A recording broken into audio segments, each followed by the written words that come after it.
Mr. Daniel, you can start. Okay, thank you. Thanks, Yasmin. Thanks for the introduction. So, guys, just want to confirm that you can all see my screen and you can hear me, right? You can say yes or you can type in the chat box, whatever, right? Yes, I can see the screen. Okay, great. Fine. A little about myself. As we go along, we'll get to know each other. So this is what I look like since this is a remote program. So I'm a banker. I'm a banker who's strayed into cybersecurity, right? Daniel Mahanti. I worked in banks in India and overseas. I spent most of my career in State Bank of India. I joined State Bank of India as a probationary officer on the business side. At some point, I was posted as manager of the data processing cell right here in Bangalore, where I live. And I got interested in technology. Then I did all these certifications, which you see on the first page earlier. And after that, I never went back to mainstream banking. After that, I was in information security department at SBI. I went to Axis Bank. I was in information systems audit in Axis Bank. I went abroad. I worked in information systems audit, etc. And as I said, I never went back to mainstream banking. And these are the certifications, IT related certifications I have. I'm sure you're familiar with most of them. CISA, CISSP is for security, C risk is for IT risk management, CIPM is privacy management, CIA is certified internal auditor, ISO 27001, etc. Also ITIL. I do mostly CISA and CISSP programs. These are all my client list. I have so far done about 8 or 9 CISA programs for Standard Chartered Bank. They have people from all over the world. And in fact, Monday after next, my next cohort for Standard Chartered Bank for CISA begins. I've probably done 8 or 9, I don't remember. I also did a program, the CISA program once for the US Government Accountability Office. Incidentally, the US Government Accountability Office is the supreme audit institution of the US government, like our comptroller CAG in India, like that. I've done a program for T Systems, a subsidiary of Deutsche Telekom, and also for some banks in India. CISSP had done for all these customers: MasterCard, Deloitte, Target, Comcast, Indian Navy also. I did a program for the Indian Navy and SocGen, the French bank. In addition, I have done cybersecurity programs online. For example, in the UAE, there's a requirement of their central bank that bank IT employees have to undergo a cybersecurity online awareness program. I have conducted it online for them. And I'm also a mentor for young bankers recruited in UAE. I have done similar programs for banks in Ghana also. So that is about me. Now, in this introductory session, we are going to learn what exactly is CISA, why is it important, what does the examination entail, how it will help you in your career, what is the nature of the exam pattern. There are 5 domains. The weight of each domain varies. So all that we will learn. How you are evaluated in the examination, how to prepare for the examination, and how you obtain certification. In most of these, as you're probably aware, you've probably done similar training from American institutes. You first pass the examination, then you apply for certification. These are my precepts for training. Every program I begin with this. If you can't explain it simply enough, you don't understand it well enough. That's for me. Even if you have no background in information systems audit, I should be able to explain it to you well enough for you to understand. The next is this: teachers open the door, but you must enter by yourself. So tell me, to whom does this apply? Does it apply to me? Yes, guys, to whom does it apply? It Yeah, applies to it applies us. to us. Exactly, exactly. Because whatever we accomplish in this session, I am one half of the equation. The other half of the equation is you. Right? Agreed, guys? Yes. Perfect. Now, the first thing is, okay, one thing I wanted to say is this. I always, in order to get the best out of the training, please be interactive. Start from day one. If anything is not clear, stop me and ask me. Don't hesitate even for a moment. Don't say, okay, I'll see it later, etc. Whatever doubts you have, stop me and ask me. Let's make it interactive. 4 hours, if I drone on continuously, it'll be very boring for you. It'll be pretty boring for me too. So keep asking me questions, right? Agreed, guys? Yes, sir. Yes. Yes, sir. Good. And please don't call me sir. I'm not your boss. Okay. You can call me Daniel or Sunil. My full name is Daniel Sunil Mahanti. Okay. Now, how did this start? ISACA, Information Systems Audit and Control Association, began in 1978. And this CISA certification, Certified Information Systems Auditor, is today considered the gold standard for information systems audit, primarily audit and also information systems control and security. These topics are interrelated: audit, control, security, as it will become clear as we go along. To anyone who looks at this, your CV with the CISA, it will be clear to them that you understand what are the risks in information systems, what are controls, how to mitigate the control to a level that is acceptable to you, how to assess the risk, how to assess the vulnerabilities, right? Why compliance is important. CISA, uh, yeah, okay, somebody is joining in. Anand is joining in. Yeah. CISA encompasses all areas of IT. Later, in the subsequent slides, when you see the 5 domains, you'll realize that these 5 domains, they call it job practice areas, they encompass every area of IT. There is nothing of IT which is not covered at a high level. But remember this important thing. It's all vendor and platform agnostic. We are not going to talk about Linux or Windows or etc. The principles that we are going to learn here about audit and security, we have to apply in any environment, right? Remember also that everything, risk permeates everything. Like, let's say you're in development, right? What is your priority? I want to give all the features that my users want, and I want to give it as quickly as possible. Undoubtedly that's important, but we have to look at something else here.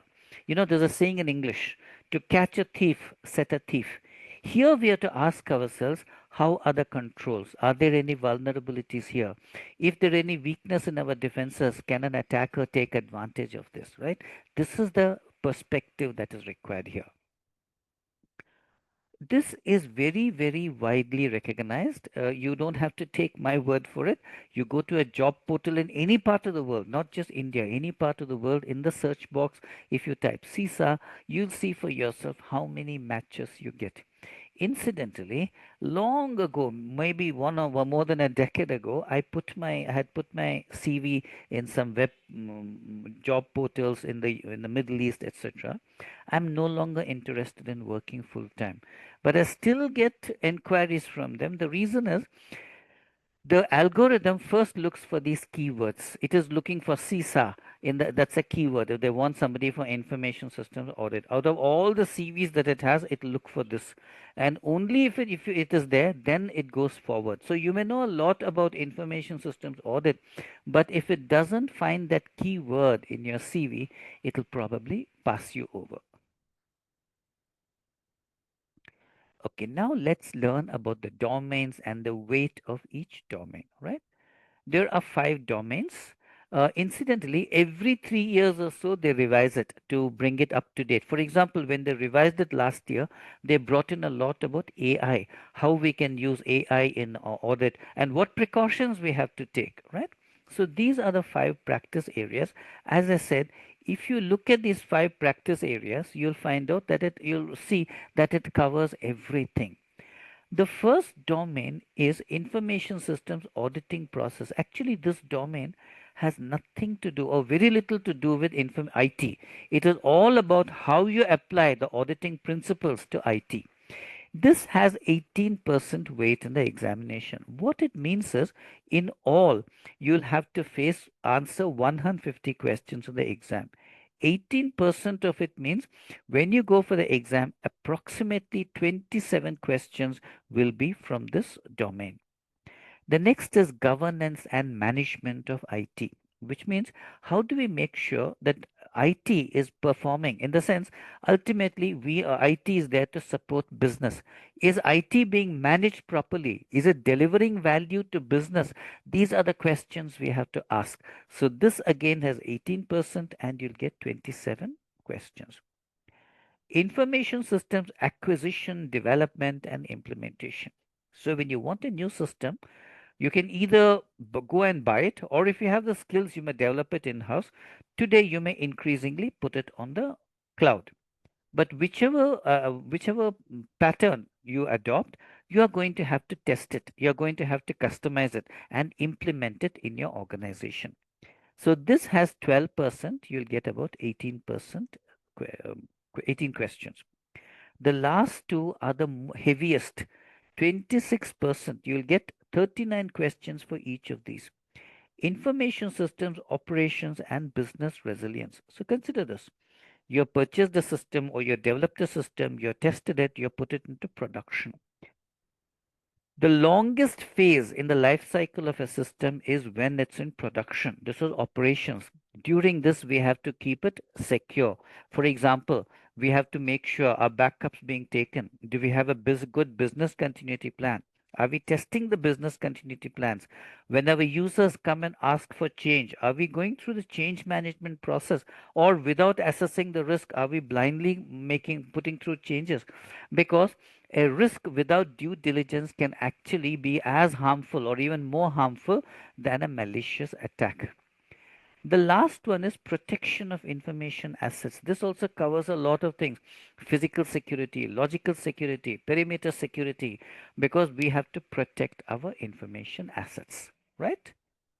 Is it all clear so far, guys? Remember, as I said, anything not clear, don't hesitate to stop me and ask me, right? Yes. Good. Now, a little more about the domains, just a top level. What does domain one tell us? It tells us how to provide industry standard audit services to assist the organization. Remember, audit is there to help the organization accomplish its objectives, to protect and control information systems. This shows that you have the capability, the capacity, and the knowledge to be able to conclude that yes, our security is good enough, our risk management is adequate, or no, there are serious gaps in our defenses. We have to do something about it. Domain 2 tells us, shows whether we have the ability to identify critical issues which come up. Maybe there is a new threat. Maybe your regulators are asking for some change, right? Then we have to be able to recommend enterprise specific practices to support and safeguard the governance of information and related technologies. Governance is very important. How would you define governance, guys? In simple terms, tell me simple terms very broadly. How would you define governance? Anyone?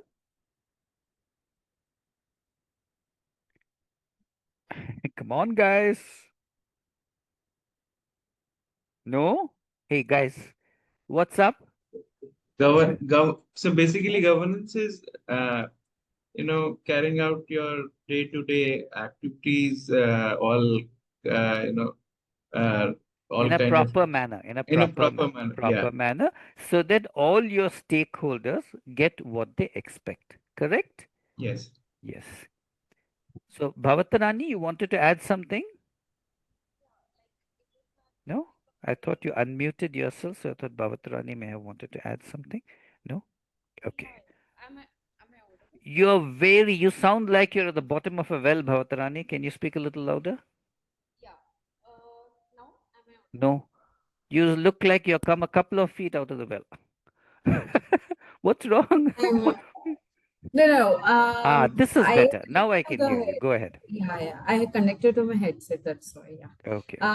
Like it is like a framework, pre-designed one. So it depends upon organization's need and their size. They can be means define their policy or process standards using governance framework. Like it's Yes. like a framework. Yeah. Correct. It's a framework which will help you fulfill your objectives. Correct?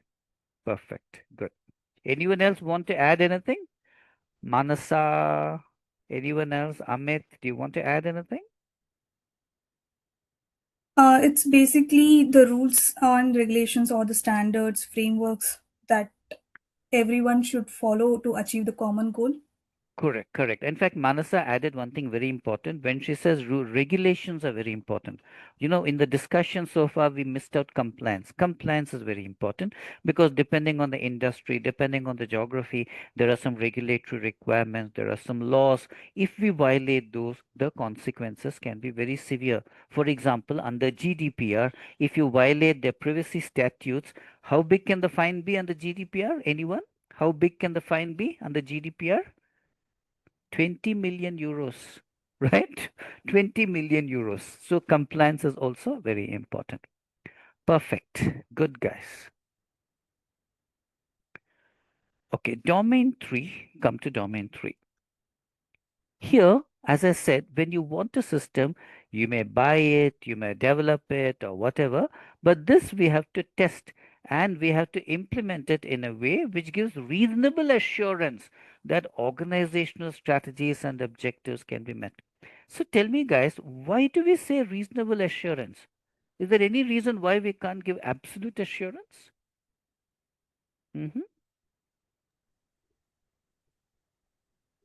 Yes, guys. Can we ever eliminate risk? No, no, sir. No, that There's is always a why. degree of risk which remains. Exactly. So that's why we can give reasonable assurance, not absolute assurance. Domain 4 is making sure that our systems and the infrastructure, they are operating securely, we are maintaining it properly, service management is being done properly, and we have controls in place to be able to meet the organizational objectives and strategies. Remember this, IT is a support function. We are there to support the organization meet its objectives. Now remember, when I'm saying support, I'm not saying that we are going to, keep quiet if they're violating rules, they are violating regulations. That is not the kind of support I mean. Because what is the objective of our organization? Whatever our organization is, we want profit. We want to grow. Do we want to grow and make profit by unethical ways, or do we want to do it by ethical ways? Ethical ways. Ethical ways. That is why we are here to help them do their work ethically. Domain 5 is having policies, standards, procedures, all this to protect the CIA of information assets. So what does CIA stand for, guys? Confidentiality, integrity, and availability. Absolutely perfect. It is the basis of security, right? So tell me one thing. How would you explain the intersection of audit and security? Are these two very related? For example, I can tell you, I did CISA first, like as of all of you are aspiring to do. But after CISA, I found CISSP was quite easy. Why is that so? How do audit and security intersect? Yes, guys?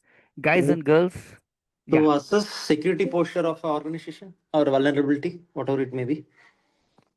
Yeah, yeah. Would anyone like to add to that? I think he has got the gist of it. Would anyone like to elaborate? Yeah, like security means auditor or audit will be checking the security part. And if something is there, so audit will be guiding to secure the security more. So Good, perfect, perfect. I'll just sum up what both of you said. Security is prescriptive. We have a policy. This should be done, that should be done. You, as we said, before you do it, you have to test it. Any change you have to put through the change management process. But if you look at the investigation or the history of some of the major breaches, what is it that comes out very often? There was a very beautiful policy. Unfortunately, people did not follow it. Is that correct? Do we often come across that? It is audit which goes and says, okay, this is a policy. Maybe there's some deficiency in our policy. Or audit says, okay, in this area, your policy is not being followed. Your policy says something, but people are doing something else. There is a risk. Please plug it. So security comes before the event. It tends to be prescriptive in nature. Audit comes after the event. Audit gives you an independent view. See, suppose you're the information security officer. If you go and tell the owner of an application, are you following everything properly? Human nature being what it is, they'll say, yes, yes, I'm doing everything properly. Audit gives you an independent assessment. No, there is a problem here. Correct? Right, guys? Is it clear? Yeah. Yes. Yes, yes. Okay, now the next question is, who should do CISA? In my view, anyone who has anything to do with an IT system should know something about CISA. The reason is this: any aspect of work, even as per private citizens, let's say people who are not working or very young kids, they are on the internet all the time. They are using a lot of devices. They don't know the risks involved. So anyone who has any interest in security and control should consider CISA. There are some experience requirements. Even if you don't meet it, understanding these concepts and principles will help you. Let's say I have had people who are very young, just fresh in the industry, who have passed the exam. So let's say you don't have adequate experience, which will come to in a moment. Then they say, okay, we give you you pass the exam, your score is valid. We are giving you 5 years more. Go and acquire the necessary qualification and experience. Today, IT impacts every aspect of our lives, regardless of the role, regardless of the industry, regardless of the geography. So, this certification tells us, gives us a lot of advantage. See, some of the times, like when I've done for corporate, some of the people who come are not directly in IT. They are looking into compliance or some other aspects, risk management. This will indicate, one of the limitations of IT today, it is siloed. You operate in a silo. One person does a lot of testing. He or she is very good at testing. One person knows a lot about access management. But connecting the dots, how the rest of IT works, we have a very hazy idea. This will give you a high level understanding of how all the dots are connected. If you're looking to change your career, as some of you might be, this increases your chances, increases the weightage of your profile. As I told you before, many algorithms are looking for keywords like this. This is very versatile. It doesn't matter which geography, which industry you're in, it is still valuable. When you deal with your clients, for example, when they see that you are a CISA, they know, okay, we are speaking the common language. Otherwise, you might have had this experience yourself. Sometimes when you're talking to the business side, it's not very clear what they are saying. It's almost as though we are speaking two different languages, right? So this, to your business partners and even to your colleagues, it signals that you're on the same page. It improves the value of your CV. It gives you opportunities for career growth. This, believe me, it is considered very, very significant across the globe, right? Remember what I told you about doing a search whichever part of the world you're in. CISA is very highly recommended, especially for these roles. If you're an IT auditor or a manager, if you're in system security, information system security, risk management, compliance, governance, and controls, especially. Yeah, this is what we discussed earlier, the intersection of security and audit. Security is prescriptive in nature, right? It defines the policies, the controls, and the measures we need to protect our systems and data, firewalls, access controls, encryption, etc. But how do you know if they are implemented? How do you know the controls are working properly? For example, every day there is a new threat, right? So what worked 1 year ago may not be effective now. Are we studying it? Are we updating our controls? As an auditor, our job is to verify if the security controls are actually being followed on the ground and are effective in mitigating the risk to a level that is acceptable to our organization. Every organization has its own risk appetite. Think of it like this: health guidelines versus a medical checkup, right? Your security is like a health guideline. You have a follow a proper diet, change your lifestyle, exercise, etc. But sometimes people who don't follow it are very healthy. Sometimes people who do follow it still have problems. But it's only a medical checkup. Your audit is like a medical checkup. It will tell you, okay, you are fine, but there are some problems in certain areas. Take corrective action, right? Okay, come to the CISA examination.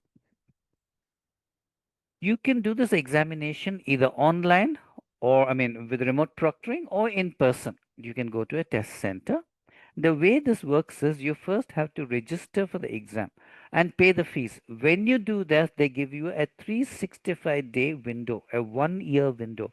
Once you pay the fee, within 1 year, you can go set up an examination and appear for it anytime. But this they'll give only 90 days in advance. You can't book a slot 6 months in advance. Let's say you're fixed a date, but then you find some other project, something is important. You're allowed to reschedule it up to 2 times. But remember, you should do it within 48 hours, right? So let's say you paid the fees, you set up an examination, let's say for 30th November, right? If you're not able to do it, at least by 28th November, you should reschedule it. Within 2 days, they don't allow you to reschedule it. They say you have to either appear or you'll forfeit the fees. The exam test partner is PSI, Professional Services Industries. They have, franchisees all in practically every major city. So you just have to go. Online you can book a slot, all that. If you go to the ISACA website itself, there is the link which will take you there. It's very easy, menu driven. You choose the exam, you choose the center, and you choose the date. The date's available. You can book it. Since it's computerized, as soon as you write the exam, you'll get your result. But this is considered a provisional result. There is some other, due diligence part that they do. So official results within 10 working days, business days, you'll get an email. When you register for the exam, they'll give you a brief tutorial about how the application works and how to navigate through the exam. In the exam, you'll have to answer in all 150 questions. This will run for 4 hours. Duration maximum 4 hours. You're allowed to take 2 10-minute breaks, but there is a catch. 10-minute break means the exam is paused, but the timer doesn't stop. The clock is ticking away. So although they generously say you can take 2 10-minute breaks, my recommendation is take only 1 break because it is eating into your exam time. The questions are all MCQ, multiple choice. You have to choose the best option. This is important, best option. See, sometimes we look for a perfect answer. The way this exam is structured, you may not get a perfect answer. You have to choose the best answer. Sometimes in real life also, let's say there is a kind of attack on your systems. You may not have a textbook perfect solution. You have to choose the best option. That's what this exam expects. In that particular scenario, right? Don't look for the perfect answer. If you get it wrong, you won't get marks for that question, but there is no negative scoring. There is a concept called raw score and scale score. I'll tell you what the difference is. Let's say you're answering 150 questions, right? And let's say you get 125 correct. That means your raw score is 125 out of 150. But consider this, the questions are not always of the same level. Some questions are pretty easy, some questions are pretty difficult, right? So in order to have uniformity, because of the potential variability in the questions, they have a system of weightage, right? For each question, they give a weight. How exactly they give the weight, they don't tell us. But ultimately, what happens is your scale score, your raw score will be converted into a scale score. What it means is, let's say you got 125 right. For each of these questions, there is a weight. They will multiply that, and then that will give the scale score. the scale score will fall in a range of 200 to 800. 200 guy means the guy got nothing correct. 800 means the guy got everything correct. If you get a score of 450 or above, you pass. But don't worry about all this. I'm giving you just for information. Your objective should be to get everything right. Right? Incidentally, we saw there are 5 domains. I mean, it's not as though every domain you should get so much correct, nothing like that. Overall, this is the thing, number of questions answered correctly, right? All questions are multiple questions. So the stem is the body of the question. You read that very carefully, then choose the best option. You should always read the question very, very carefully. Reread it, and then they use some qualifiers. Which is the best solution? Which is least suitable? Which is the first thing you would do? Which is most important? Read the qualifiers very carefully, because if the body of the question may be the same, but if in one place they have put best or they have put least, the entire orientation of the question changes. That's why you should read the question very carefully. I always recommend read it twice. Reread all the options. Usually what happens is 1 or 2 options, usually 2 options you can eliminate quite easily. Let's say you're not having difficulty figuring out which is correct. 2 you can usually eliminate pretty easily. Once you do that, amongst the remaining 2, then it's much easier for you to figure out which one is correct. No penalties. Yeah. Choose the best option. No penalties for wrong answer. You have to answer all questions. You can't skip and all that. You're allowed to flag. Suppose you are not familiar with something. Don't waste a lot of time on that. Flag it for review. Whatever you think is right there, put it. Flag it for review. At the end, come back and revise it. I'll tell you something. In retrospect, it's amusing, but for that guy, it wasn't amusing. Once a gentleman from Australia, Indian guy working there, reached out to me. I had not talked to him before. He just reached out to me from LinkedIn or something and said, look, I appeared for the exam and I failed. And I said, okay, let me try to understand what exactly went wrong. Why did you fail? And he said, the first question was very difficult. So I spent a lot of time on the first question. So tell me, how much time do you think this guy would have spent on the first question? Any guess? 15-20 minutes. 1 hour. Maybe 5-10 minutes. 1 hour. I don't know what this guy was thinking. He forgot about the clock. He spent 1 hour. Then when he realized how much time he has wasted, he raced through and then predictably he failed. So what I recommend to people is never place speed before accuracy, undoubtedly. But don't ignore the clock. When you go for the exam, there will be a clock on the right hand top corner of your screen, which will go backward. It will tell you how much time is left. So consider this. If in 150 questions you have to answer in 4 hours, do the math very simple. You have to do how much? 4 threes are 4, yeah, 4 threes are 12, then 20. About 25 questions, huh? No, more than 25. Yeah, 4 threes are, yeah, about 30 questions, right? So do the math. See, if you go back here, consider this. In 4 hours, we have to do 150 questions. So 150 divided by 4. How much is it, guys? 37 to 38 questions. Correct. So bear that approximately in mind. At every half an hour, remember you should have done about 18 to 20, right? Suppose you're a little slow, okay, and you know I have to pick up speed, right? Don't do the mistake our Australian friend did, and do a lot of practice questions, because these questions are not in the same pattern as we might have encountered in school and college. Remember this, these questions, some of them will be very straightforward, it's just testing your knowledge, but there are also what are called scenario based questions. So here they're giving you a particular scenario. They're not only testing your knowledge of the topic, they're testing your ability to apply it in specific scenarios, right? So that's why we should do as many practice questions as possible. So this will help us understand the nature and the pattern. This is what I told you. Never please place speed before accuracy, but don't ignore the clock either. Always read the question, reread it. If you're still in doubt, usually two options, at least one can be easily eliminated, then it is easier. Remember, even if it completely eludes you, you can't skip anything. Take a reason guess. One of the four has to be correct, so you have a 25% chance of getting it right. Yeah, this is what we said. Budget your time. You're slightly over 1.5 minutes per question. On an average, you should answer about 38 questions. So every half an hour, just keep looking. Have I done around 19? A few questions this way or that doesn't matter, because some questions will be very, very easy, right? You can do it in 30 seconds. Some will require a little more, or it'll be more difficult, right? Next is, how do we go about preparing for the exam? Okay, I'm just showing you the whole thing.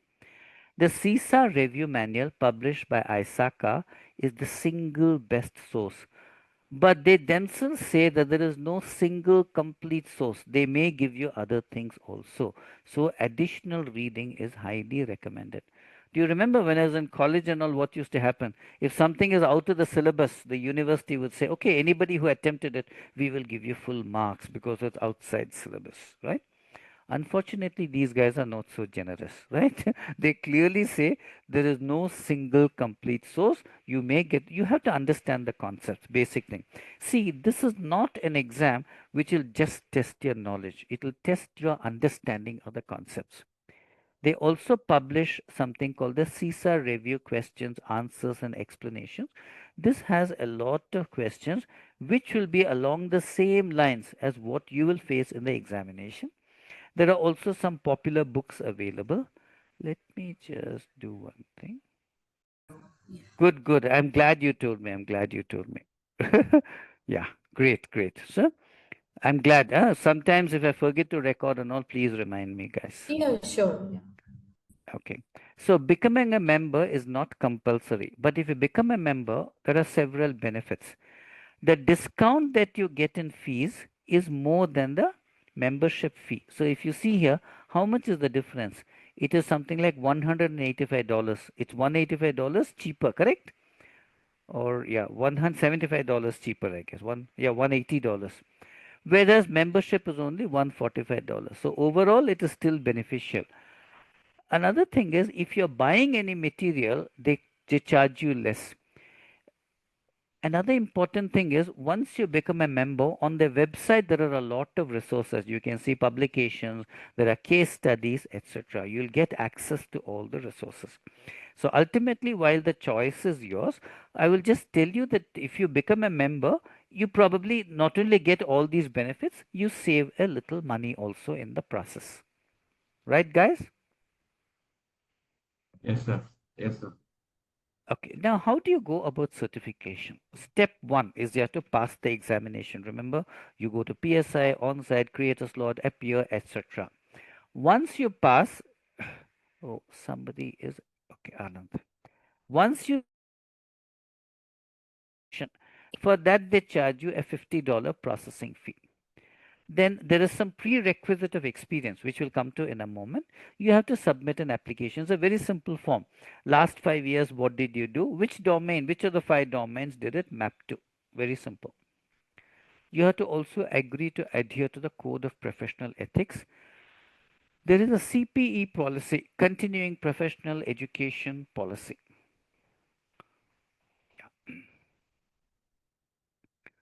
And remember this, you can apply for certification within 5 years of passing the exam. So let's say you have passed the exam today and you have some shortfall in experience. It doesn't matter. Your exam result is valid for 5 years. So you get the necessary experience and then apply for certification.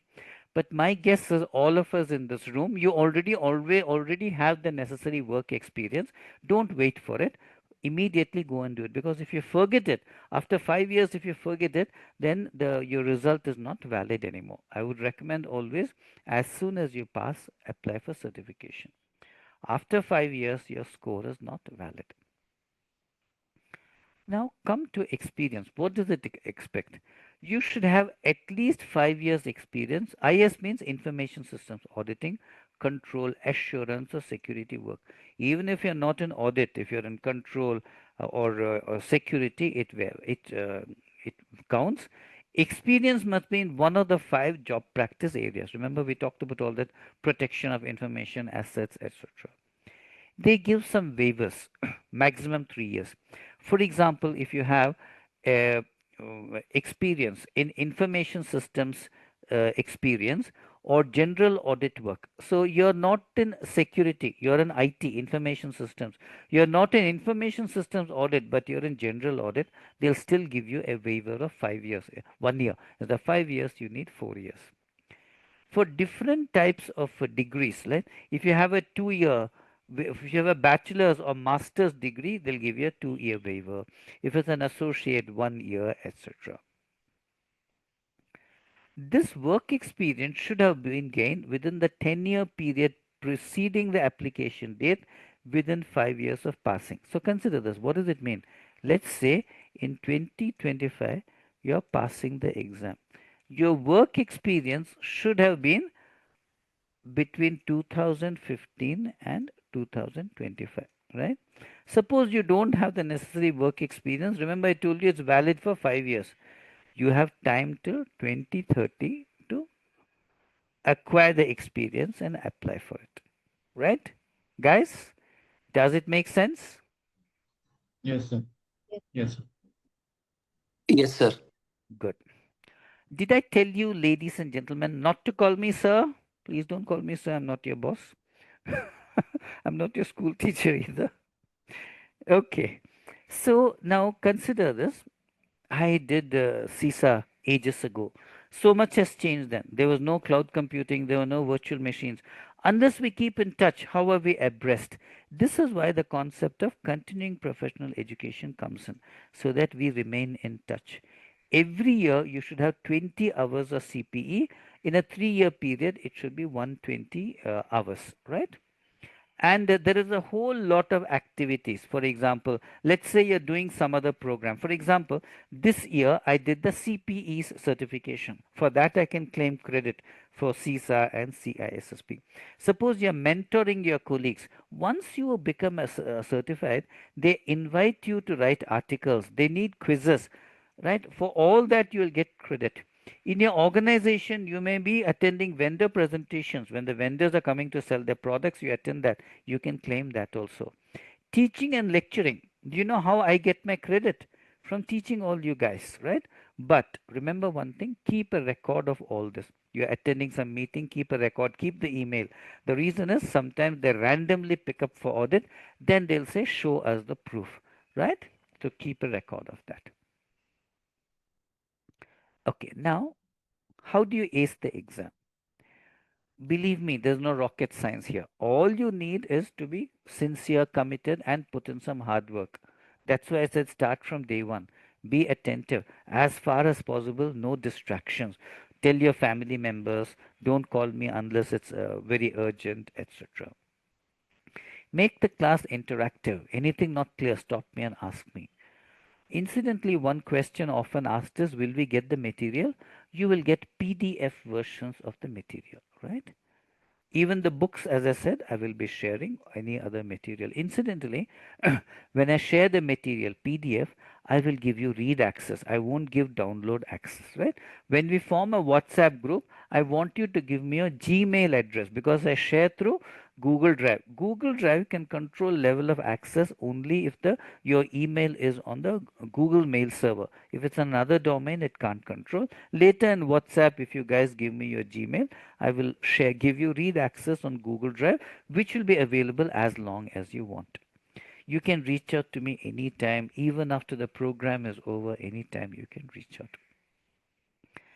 Now, you probably have been told it's a tough exam, blah, blah, blah. I just want to tell you something about myself, right? As I told you at the beginning, I joined SBI as a probationary officer.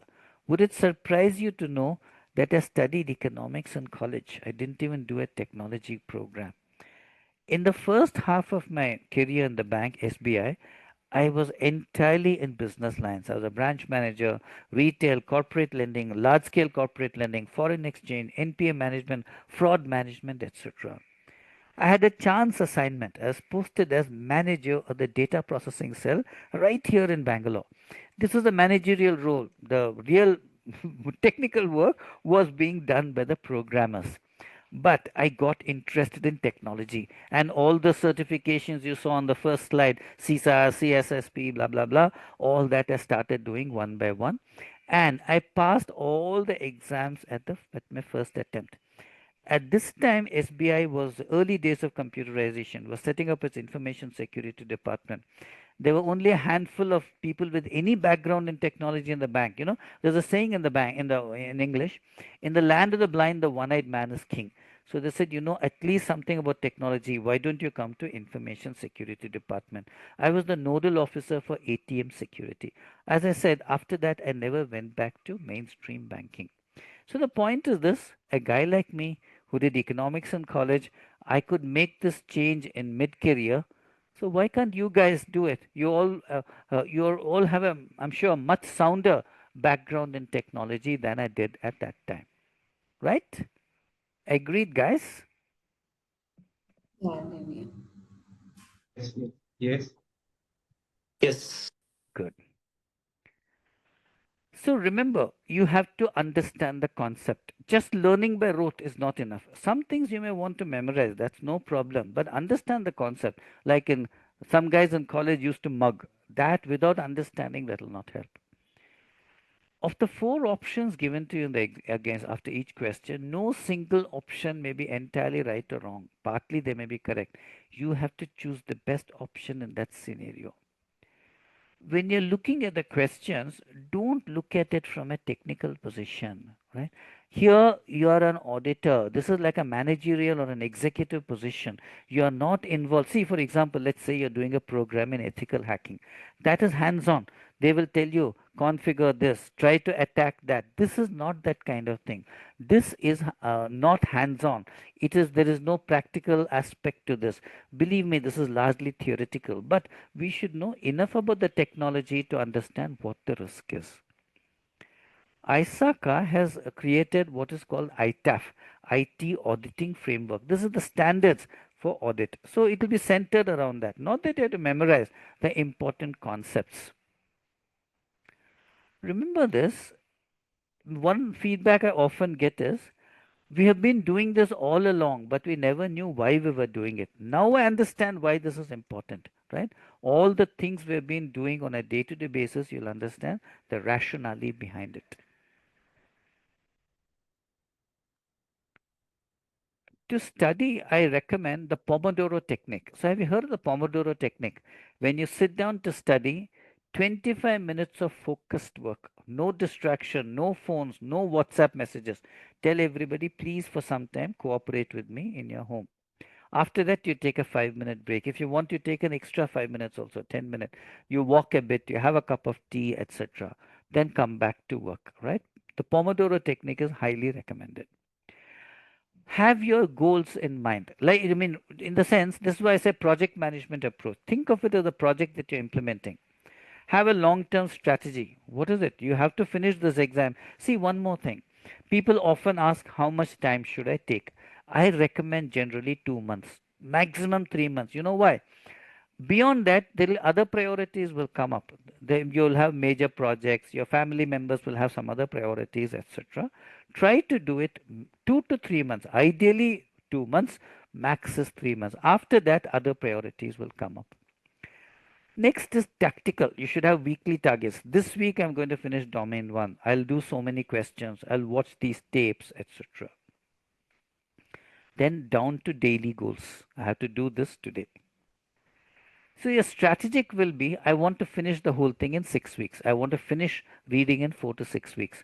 Some topics I want to revise. Reading it once may not be enough. Let's say you are really good at networking. Very easy for you. But things like, say, access management, you may not know. So you say, okay, I'm not familiar. Let me go revise it a second time. Do a lot of practice exams. Your tactical will be 1 week, one domain I have to finish per week. I'll watch some videos. I'll give you all links and all that. Operational will be daily. Today I have to finish this chapter. I have to do 20 questions before I sleep tonight. I have to revise, I have to recall, etc. These are the skills for appearing for the CISA exam. Stay calm.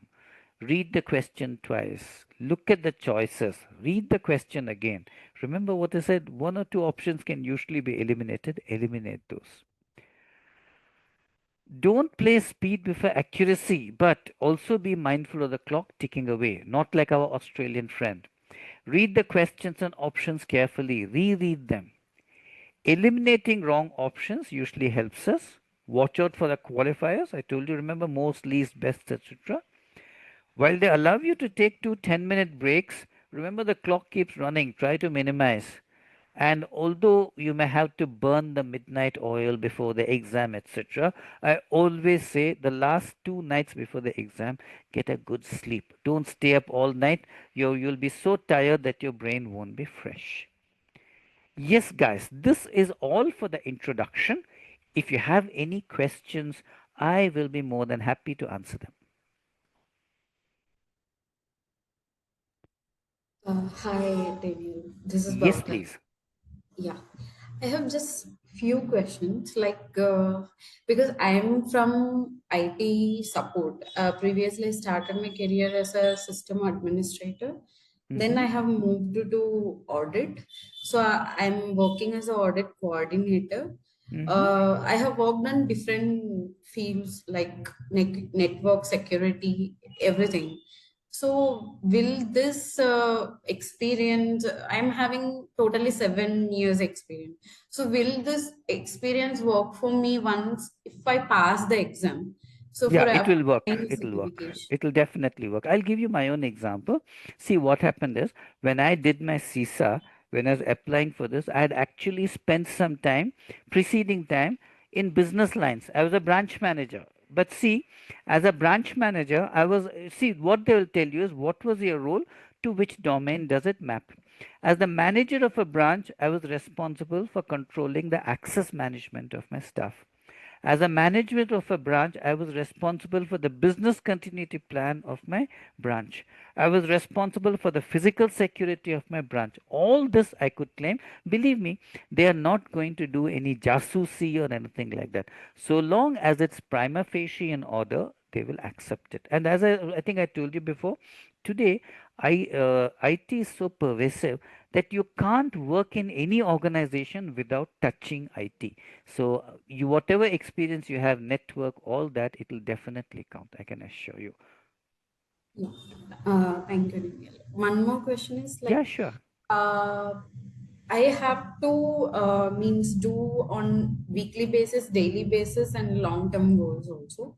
So if That's what I my suggest. Yeah. yeah. In that, how we need to be differentiated and how we need to do because we are working also. So I uh, know. That's I get it. yeah, You are working, you have your family at home, all those issues are there, right? yeah, how we need to manage our time, like means at least daily 1 to 2 hours will be enough, or we need to Yeah, give what I more. suggest is this, Bhavatarani. One is, see, what I always tell people is, considering that you have a lot of work in the office and you have your families to look after, right? There's all the free time. If you're sitting with your nose stuck in a book, your family is not going to be happy, right? If you can do one domain in a week, that is good. Now depends on your working hours. See, if you can spend, let's say, 1 or 2 hours on a weekday, that is good. See, sometimes what happens is we force ourselves to sit for 5 or 3 or 4 hours in front of the book or the tablet looking at it. But if you have been busy the whole day, believe me, your brain is not responsive. So let's say you're working from home or you're working whatever, hybrid, whatever. If let's say by 6 or so you're home or something like that, take some rest, have a little nap, have some tea, etc., and then sit for, let's say you have an early dinner, right? Then try to sit for about 1 hour, right? When I did, for example, when I did CSSP, I was head of audit in a bank. So it is very difficult. The whole day I'm spending arguing with all the auditees about various issues. But what I used to do is I would finish all, go home, finish my dinner and all. And by 9 o'clock, I used to sit down to study. And till about 10, max 10:30, I used to study. Because beyond that, your brain will not be fresh. Although we may have the satisfaction, I sat in front of that day till 12 o'clock. It's a question of how receptive your brain is. Over the weekend you could spend a little more time. So usually you'll have to appeal to your family for support. So Saturday, Sunday, please let me study for one day we will go out, we'll have fun, whatever, right? Or on those days if you are free when your family goes to sleep, so you can sit up a little late then, because during the day wouldn't have had a busy schedule. You can you can spend more time studying late into the night, right? Yeah, okay. Devi. Just one more question. Yeah, yeah, So, sure. Go ahead. yeah, actually means you have said 2 to 3 months will be enough. We can do the examination, right? So means the 2 to 3 months you are telling is after our training from you, or with your training only your I would say for this program, it will be after the training. The reason is, suppose it's a corporate training, it gets over in 4 or 5 days. But here, because it's a weekend training, it will stretch for several weeks, right? So think of it like this. Remember, what happens is when we are meeting every week, right? This your motivation levels are high. Once this program session is over, when you go back, there will be a lot of other priorities. Your family will say, every weekend you have been studying, now let's go out and watch a movie or go out for dinner. All that will be there, right? So try to do it like that. Another thing is, even during the program, whenever you're free, sit and study what we have done, go through that, all that. yeah, sure. Thank you. You're welcome. Yes, guys. Who is next? I think Bhavantarani asked the question that all of you had in your minds, huh? Actually, Yes? yes. Yes, but go ahead. If Yes. you have anything else, go ahead and ask. So, Daniel, on the CPE, Mm-mm, so if it all like if I clear CISA and post that, like if I want to appear for some other certification, mm-mm, say for example, like not from ISACA, I'm going to take it in ISC. mm-mm. Will that work? Will that be also It'll counted? work. It'll count. It'll count. It'll count. Okay. So long as it has a connection to what you are doing to this. Remember what I said. Security and audit, they're like joined at the hip, right? They're just Mhm. two perspectives of the same thing. So let's say you're doing CSSP next. You can claim that also. In fact, Okay. for example, I told you, right? I did CPEA a couple of months ago. That Mhm. I'll claim for this year when I'm applying for the CPE. I'll claim that. Okay. Got it. Thank you. Guys, no, the guys have no doubts, sir. Only the ladies have doubts, sir. Amit, Anand, Yes, sir. See, yeah. what Good. I had similar doubts, got cleared. They already asked the questions you had in mind. Yeah, Huh? Good. yeah. Okay, anyway, even later, if you have any doubts, you're free to ask, right? So tell me, would you like to do about 4 or 5 mock questions though we haven't started, just like a trial basis, which will give you an idea of what we are going to face? Yeah, please. Yes. Sure. So try answering this. What I want you to do is type your answers in the chat box.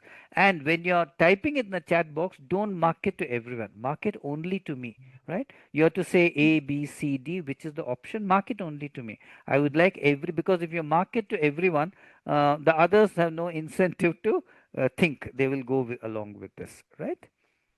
Like 1A, 2B, like that. Which of the following outlines the overall authority to perform an IS audit? Remember, it's early days. We haven't studied anything. Just, like a teaser kind of thing.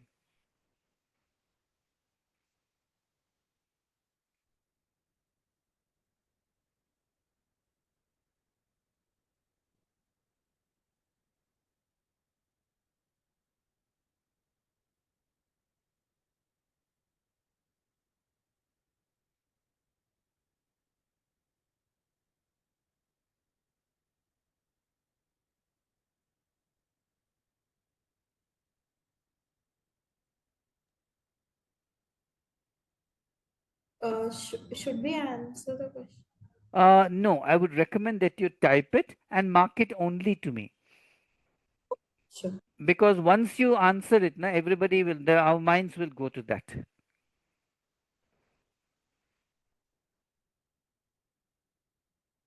Remember one more thing, guys. These questions are created with considerable care. Every word in these is important. They go through a lot of QC. The overall authority. Let's just discuss some of the questions. Okay. Okay, I'll wait for more people to answer, then we will discuss it.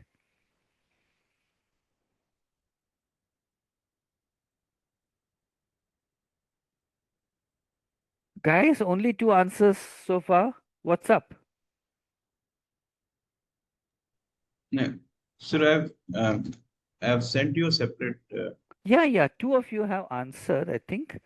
Okay, right. I think, yeah. Right. Okay. Okay, perfect. I think some of you have put it in the overall chat. It's not a individual. I think Zoom has also changed this, the way they handle it. Okay, let's discuss it. Which of the following outlines the overall authority to perform an audit? Here, overall is very important. Overall, right? Some of us have chosen the audit. Let's go over the alternatives. Audit scope with goals and objectives, a request from management to perform an audit, the approved audit charter, the approved audit schedule, right? Now, remember what I said, some options can be eliminated right away without a second thought, right? Does the authority to do an audit come from the request from management? Suppose management says you don't do any audit, we are very happy, you are very happy. Will we sit tight? Will the board keep quiet? No. No. That means B can be safely eliminated. Correct? Right. Yeah. Some of us have chosen audit scope and with goals and objectives. Remember, the key word here is overall, right? And we are talking about authority. The audit scope is what you're going to cover in the audit, right? For a particular audit, you're talking about the audit scope and the goals.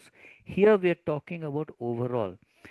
Can this give you overall authority to perform audits, right? Because the scope and goals and objectives can vary from audit to audit.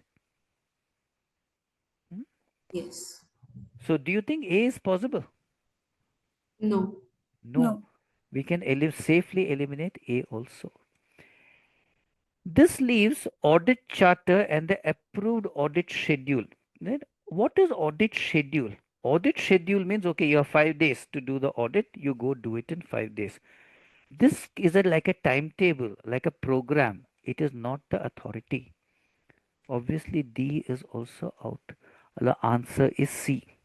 So, what is audit charter? Can anyone tell me, guys, what is the audit charter?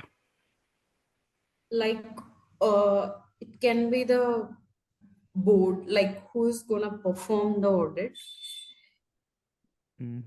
Okay. Would anyone like to elaborate? What is the charter, audit charter? The audit charter for the audit department is like the constitution for the country. Why you are here, why you are doing an audit, the audit charter says. Suppose somebody says, no, why should I show you my records? One business unit may say, this is a very confidential record. I don't want to show it to anyone. The audit charter, which is approved at the highest levels, it is approved by your senior management, it is approved by the audit committee, it is approved by the board of directors. This is what gives you the authority. It's like for us, it's as good as the Bible or the constitution of the country, right? This is the audit charter. It says this is the audit department, this is the job, this is why we have this. In the connection with the audits, they can have access to any relevant record. They can talk to any employee. Nobody can say you can't see this record, right? All your rights, your duties, your obligations, all that are in the audit charter. Right, guys? Is it clear now? Yes. Okay, here's the next one. Which of the following is the most important factor in an information security program? Guys, when you're answering, please say question 1, question 2, question 3. Otherwise, many things are scrolling past. I won't know who is answering which, like 2A, 3B, like that. So, which is the most important factor in an information security program? A. Enterprise risk management framework, senior management commitment, adequate budgets, meticulous planning. So, which do you think is most important, guys?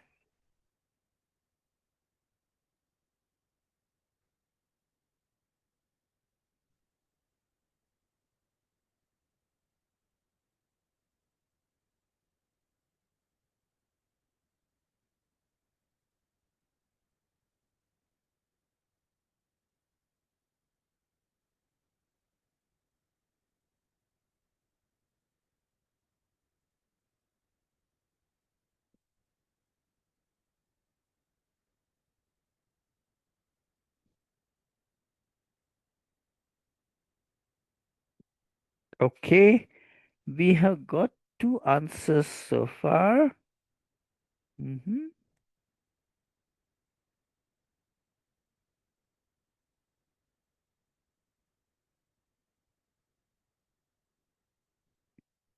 Okay, good. Now let's go over it once more. Which of the following is the most important factor in an information security program? So you want to embark on an information security program. You have to create an information security program for your organization. What is the most important factor? A is an enterprise risk management framework, senior management commitment, adequate budgets, meticulous planning. Now remember one thing, guys. Sometimes one option can encompass the other options, right? One option will include other options. I'll explain in a moment. Enterprise risk management framework, right? This is an approach. Is it a factor for the success of the program, or is it an approach? Rather than look at it piecemeal, we look at it holistically from the perspective of the entire organization, right? Next is senior management commitment, adequate budget, meticulous planning. So tell me, if you don't have senior management commitment, will you get budgets? Will you get resources to implement? No. No. So actually option B includes everything else, right? Even the approach. Senior management say, okay, in our organization we are using ERP, ERM, let us follow that. Or no, we are doing it piecemeal, let us follow that. So the most important factor to succeed in anything like this, a major initiative, is senior management support. They have to be convinced that this is important. They will give you the budget. Then you get the resources, so many people you take, you spend so much time, etc. Right? Agreed, guys? Yes. Agreed. Agreed. Good. Third, to facilitate testing of a core banking system, the organization has to provide data from the production system to the auditor, to the vendor. The IS auditor, that is Information Systems Auditor, primary concern is that the data shared with the vendor should be sanitized, it should be complete, it should be representative, or should it be current, right?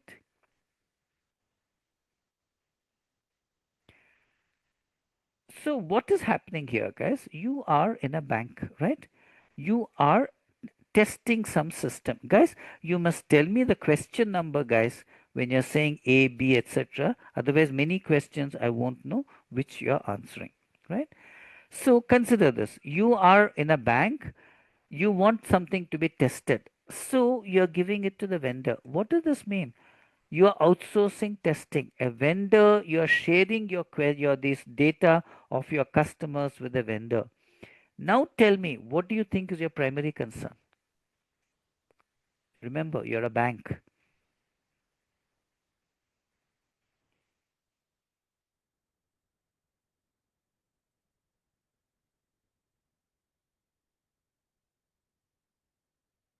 Okay, let's discuss the options. First is sanitized. So what does sanitized mean in this context, guys? The data I'm giving you is sanitized. What does it mean?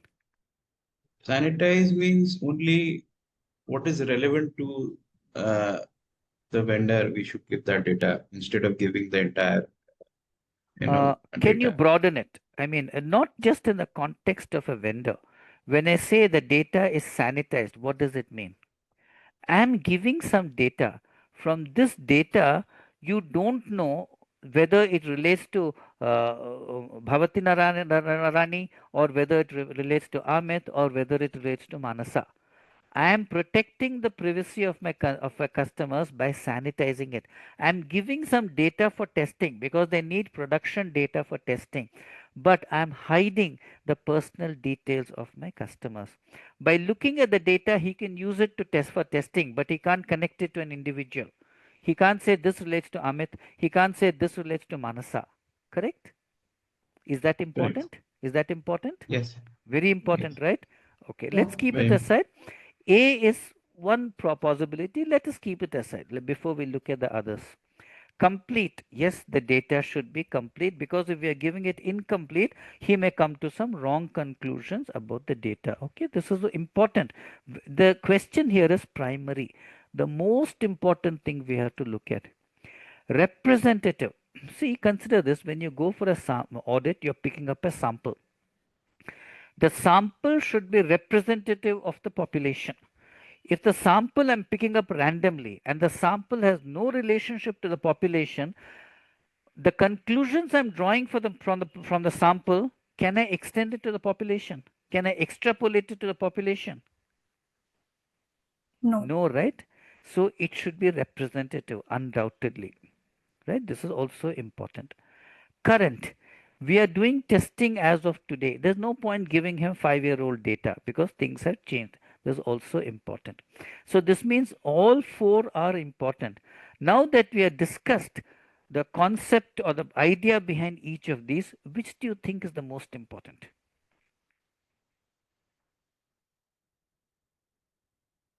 A. Sanitize. A, sanitized, because privacy is a major concern now the world over, right? Remember, we are talking about GDPR. Even in India, practically every part of the world, there are very stringent privacy laws. Correct? Makes sense, guys? Yes. Yes, sir. Yes. Good. Next. When auditing the requirements phase of a software acquisition, the IS auditor should A. Assess the feasibility of the project timetable, assess the vendor's quality processes, C. Ensure that the best software package is acquired, and D. Review the completeness of the specifications. Now tell me, guys, for question 4, which do you think is the correct answer?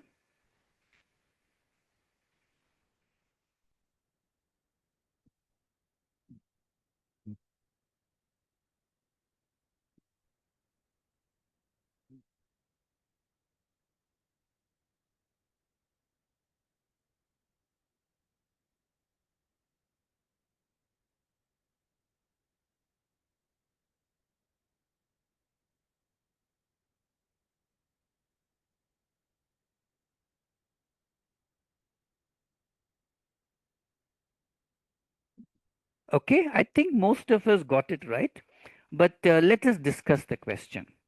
Remember what I said, the questions are made with created with considerable care. Read it very carefully. When auditing the requirements phase of software acquisition, what were we auditing? We are auditing the requirement phase, right? The beginning of every project is what? Business requirement, BRD, business requirement document. That means the early stages business requirement we are reviewing, right? Now, what are we most concerned about in the requirement stage? The feasibility of the project timetable.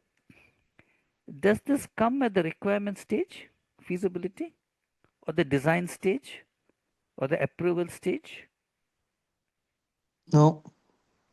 Correct? Assess the vendor's quality processes. This comes when you're selecting a vendor.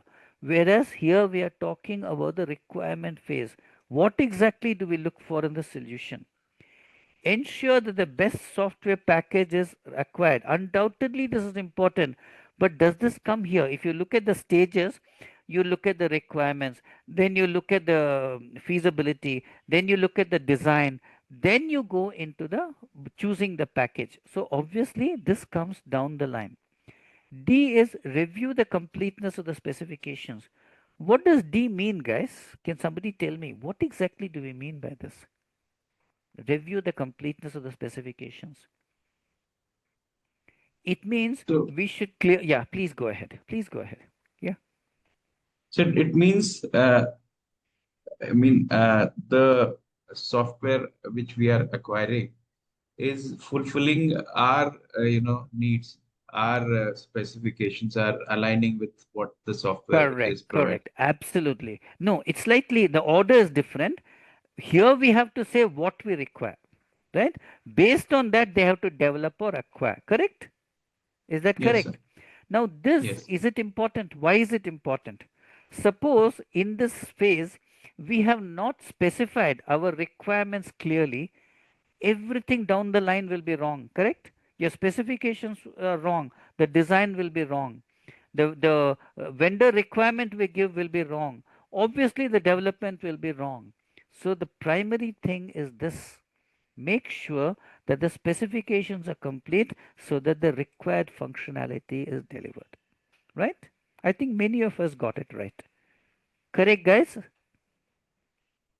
Yes. Yes. Good. Okay, take a look at this. Okay, this is a little technical, but try to answer it. Which of the following data validation checks is effective in detecting transposition and transcription errors? First, somebody tell me, what do we mean by transposition and transcription?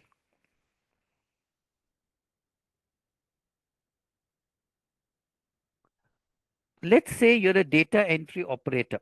You're entering a series of figures. What goes wrong here? The figure is 3772. What happens? We may type it as 3722, right? This is a transposition error. The numbers are getting jumbled. Or we may enter it as 3227, correct? Transcription means we are looking at a hard copy document and we are typing. Similar errors can happen here, right? Right? Is it correct, guys? Yes. Yes. So we want a data validation check which will be effective in detecting errors like this, right? So what are these terms? Any idea? What is the range check? Range means we should say any value. Let's say we have some codes. We say any value between 10 and 20 is okay. Beyond this range, it should not be there. Or upper limit or lower limit. We may say, let's say a transaction should not exceed, let's say, 1 lakh rupees. Whatever you have, that's a range. What is the check digit, guys? Anyone? What is the check digit?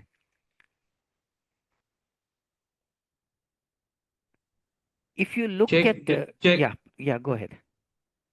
check digit, according to me, should be a sample check, to a Okay, see, specific sample. consider this. Let's say you're sending some money to your friend. Okay, let's say it's not like a QR code or something. You have your friend's account number. Have you ever had a case where you enter some number, one digit you go wrong, it gets rejected saying this number is wrong? Have you come across such a thing? Yeah. Yes, sir. How does this happen? What happens? I'll tell you a very rudimentary example. Let us say the number you have is something like this, just giving you some random thing. 1, 2, 3, 4, 5, right? Let us say after this it is 2. This 2 is a check digit. Then for you it is given fully 1, 2, 3, 4, 5, 2. 2 is a check digit. The algorithm does some calculation with this, then it arrives at this number. Suppose like this transposition error is the 1, 2, 3, 4, 5. You have typed 1, 2, 4, 4, 5. When it is calculating this check digit, it will get something else. Maybe it will get 3. That's why it will say this number is not valid. That is the check digit. Correct? These can be very simple, like dividing the number by 1, 2, 3, 4, you divide by say 7. Whatever is the remainder, you put there. If there is no, if it goes fully, you put a 0 there. There are also more sophisticated algorithms for this, right? So obviously, Like PAN numbers, yeah, they have correct. There is a specific. certain pattern. There is a Yeah. certain pattern, even Aadhaar numbers. If you Yes. type Yes. something wrong, the system knows that this is not correct. Some validation, something is failing there, like check Yeah. digit. So obviously this is the correct answer. Check digit is the correct answer. Sorry. Yeah. From the original data. A validity check is maybe you have some recognized valid things. Only that is accepted. For example, you're trying to update a record. Do I have this existing record or not? If it's not there, it will do that. A duplicate check, it is like what is called a dedupe. You don't want that value again. Do you remember? I mean, this is being recorded. I don't want to mention any names.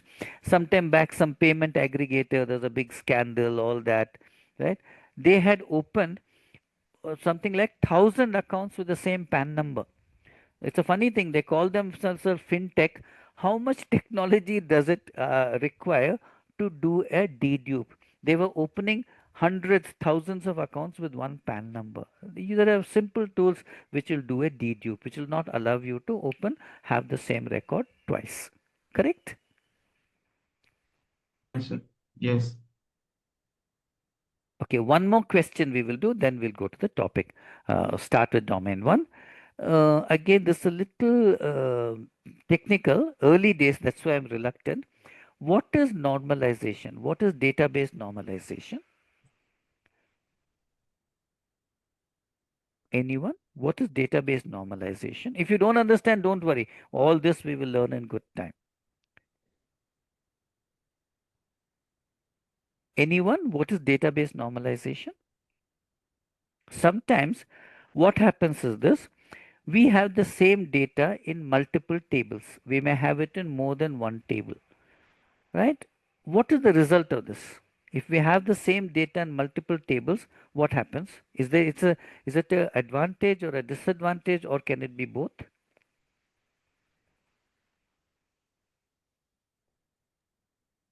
Yes, guys. Disadvantage. How is it a disadvantage? Because data integrity will be questionable. Uh, Data integrity will be questionable. How?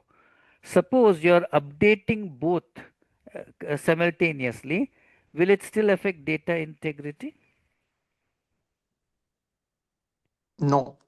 Yeah, the disadvantage is your database is getting inflated. Okay. Correct? So Yes. suppose you're creating a data warehouse. It means you're going to have a huge database with the same amount of data. Correct? Whereas the normalization, you try to minimize that. I'll ask you one further question. Can there be situations where you deliberately want to denormalize the database? Which means you want to keep the same data in two different databases. Is there a reason? Can there be a justification for that? Yes, sir. For Yeah. business continuity case, there's a BCP. No, that is different. I'm not talking about your backup and business continuity. I'm saying in your Uh-huh. production database, you're keeping the same data in two different databases or two different tables. Can there be a justification for it? Suppose this is a particular field of data which has to be read by multiple applications on a frequent basis. Suppose you say, I will keep it in only one place. What will be the implication? Will it affect performance? Yes.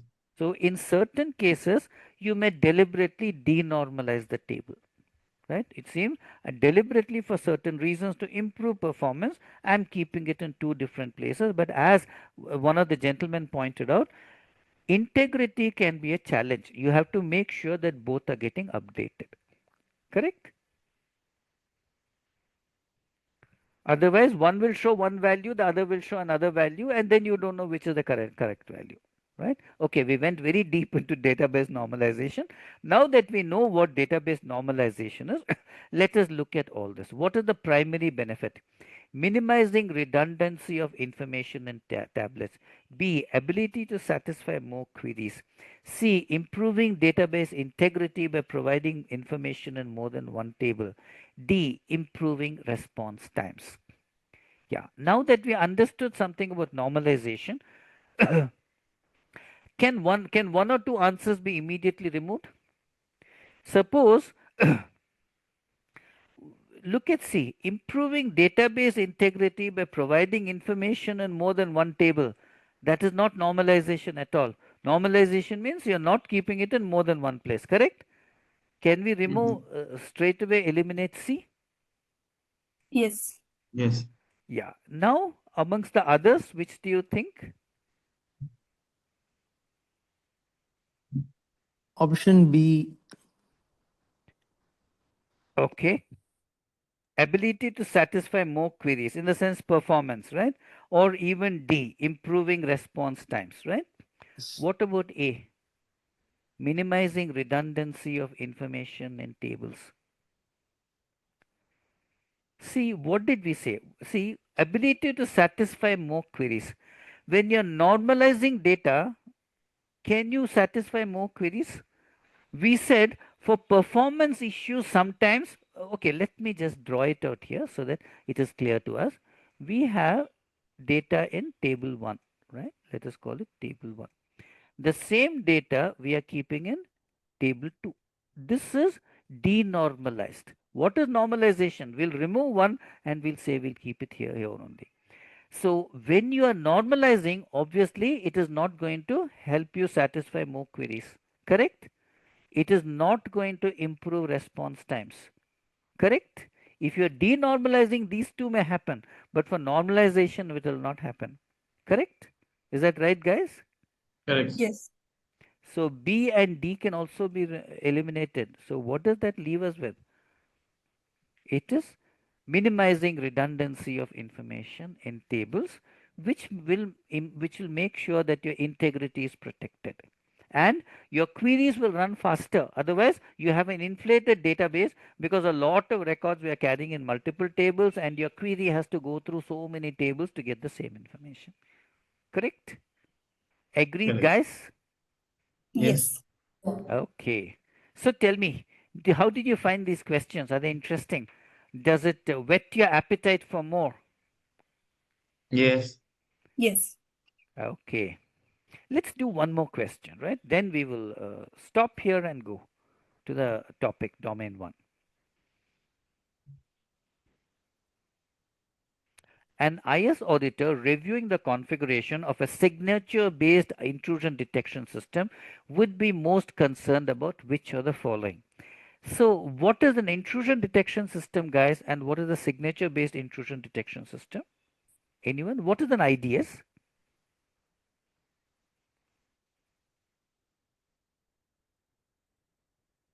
No? Anyone? Just take a shot. Don't worry. If it's wrong, don't worry. Yeah, it is like a security technology which will monitor a network or a system activity. Like Correct. All malicious incoming traffic, behavior. it is going to monitor. Correct? Yeah, malicious activity or It will malicious pick up. It will pick It up. will Right. detect the threat Correct. source.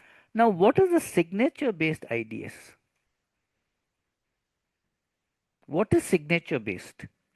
What about the anti-malware we have on our laptops? Is it signature-based? What does that mean?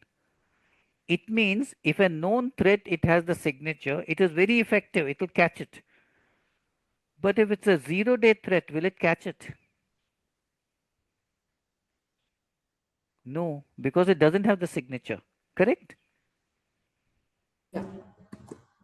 Yeah, In the this, signature in this, pattern is not available. Yeah.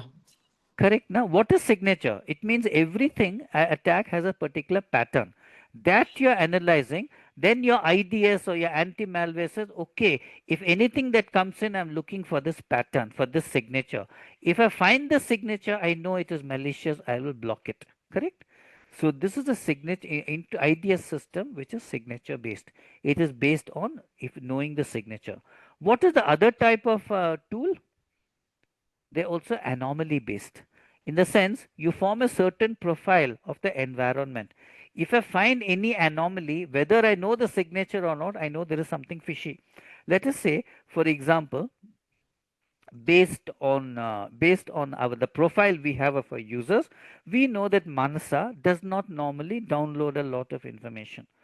Suddenly this detects that in Mansa's account a lot of data is being downloaded, which is very unusual with her usage pattern. Now it is suspicious. Maybe Mansa's account has been hacked into. Somebody is stealing information. Those are anomaly based. They are not looking for signature, right? Now we have some knowledge of this. What is IDS? Now let's go over the options. A. Auto update is disabled. Scanning for application vulnerabilities is disabled. Analysis of encrypted packets is disabled. The IDS is an offline mode, right? Tell me, what does offline and inline mean, guys? Mm-mm. See, it's like this. Let us say, I'll draw here. This is the internet cloud, right? And this is your organization's boundary. Traffic is coming in here. A device that is inline, the traffic has to go through this. A device which is offline, the traffic does not go through this. IDS by definition is offline, which means one copy of the packets is being sent to it. Whereas when it comes inline, what do we call it? We call it IPS, Intrusion Prevention System. If this finds anything, it will immediately stop it because it's in the path of the packets. This one copy of this comes here. If it finds anything, it has to tell the firewalls, look, you are getting malicious packets from here, start blocking it. Correct? So by definition, an IDS is always offline. So this can be safely eliminated. Correct? Is that correct, guys? Right. Analysis of encrypted packets is disabled. See, in what conditions can you analyze an encrypted packet? Your system should have the key, right? If it doesn't have the key, then it cannot decrypt it and analyze it. Correct? Yes. If it doesn't have the encryption key. So this is also a little iffy. Scanning for application vulnerabilities is disabled. IDS, does it go into application vulnerabilities or is it looking at network traffic? It's looking at network traffic, correct? Yeah. You're not looking into specific applications. You're looking at all the traffic that is coming into your organization. What about auto update? What will happen if auto update is disabled in this scenario? Like whatever updates are there for the IDS, latest updates or any uh, like The signatures of new yeah, attacks it doesn't signature, have. yeah. It doesn't have, which means if new attacks are taking place, it will not be able to detect the signature. It will not be able to block it. Correct? Yes. This is why A is the thing that will cost you, give you the greatest concern as an auditor. You're using a signature based IDS, but you're not auto updating the patches or the updates given by the vendor. That means new attacks, every day hackers are coming up with new attacks. Your device will not be able to pick it up because it doesn't have auto update enabled. Correct? Because this can only defend you against known intrusion attempts where it has the signature. Agreed, ladies and gentlemen? Yes, Yes. Daniel. It's done. Yes. Okay, shall we now start with domain 1? There are Yes, lots please. more questions, but we also have a lot of work to do. So let's, of course, there are a lot of questions, all that I'll be sharing, don't worry. And once you finish with all the creating the group, etc., I will be providing it to you. Okay, now let's start with domain 1.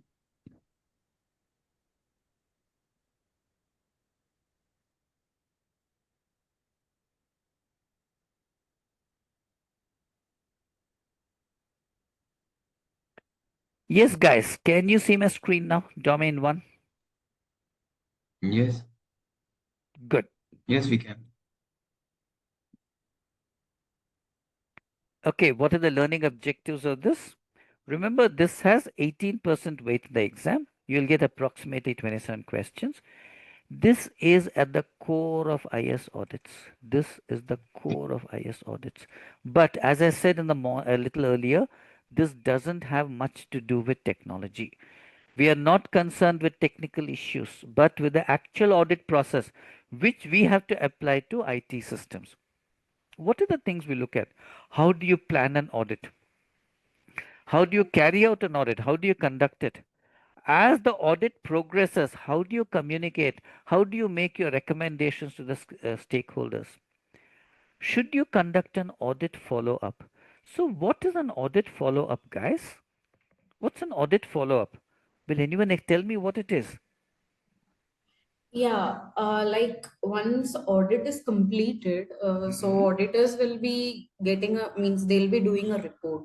So once they have got all the NCRs, so they'll be mailing to the project means client to get the NCs from observations to recommendation and major and minor NCs to be closed. That follow up they'll be doing, they'll be giving a timeline to close the NCS. Correct. Why is it so important? That to confirm the audit and whatever NCRs or gaps has been found is closed, so that they can confirm the process of being followed properly. Whatever Correct. they are having the objectives goal of the audit. Correct. Absolutely perfect. See, what happens is this, as Bhavani lady summed it up so well. We carry out an audit and we say, okay, there are the gaps here. Please do this to address the gap and reduce the risk to an acceptable level. What happens is sometimes auditees will tell you, yes, they have done it. I had this experience myself. Next time you go, the issue is still there. What does it mean? It means they're not really fixed it. They're giving you wrong confirmations. In most cases, it is taken very seriously. In some organizations, what they say is, if it is above a certain level, if it is a minor risk, you may say, okay, you're given a compliance, I'll accept it.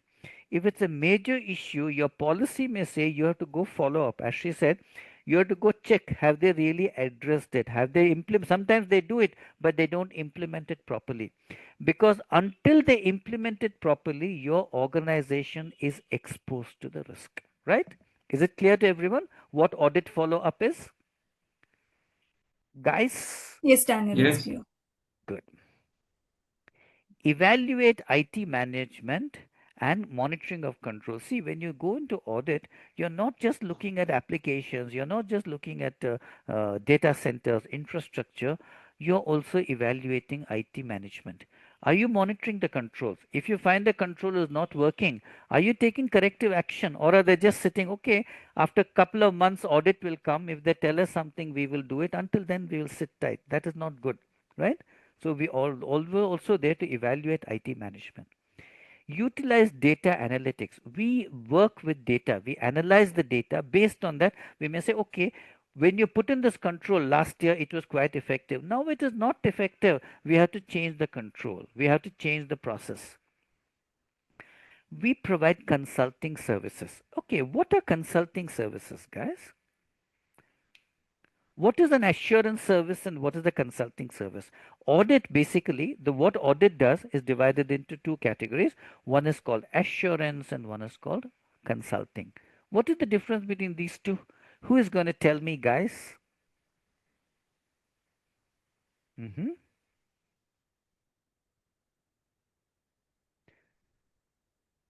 Okay, I'll give the answer, no problem. See, the normal audit that we do is considered an assurance service because we are giving an assurance to stakeholders. Okay, in this area, your controls are working well. Look, in this area, your controls are not working well. You have to take this corrective action.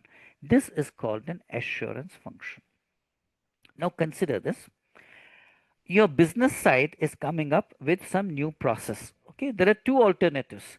One option, which is what we used to do traditionally, is those guys go implement the process.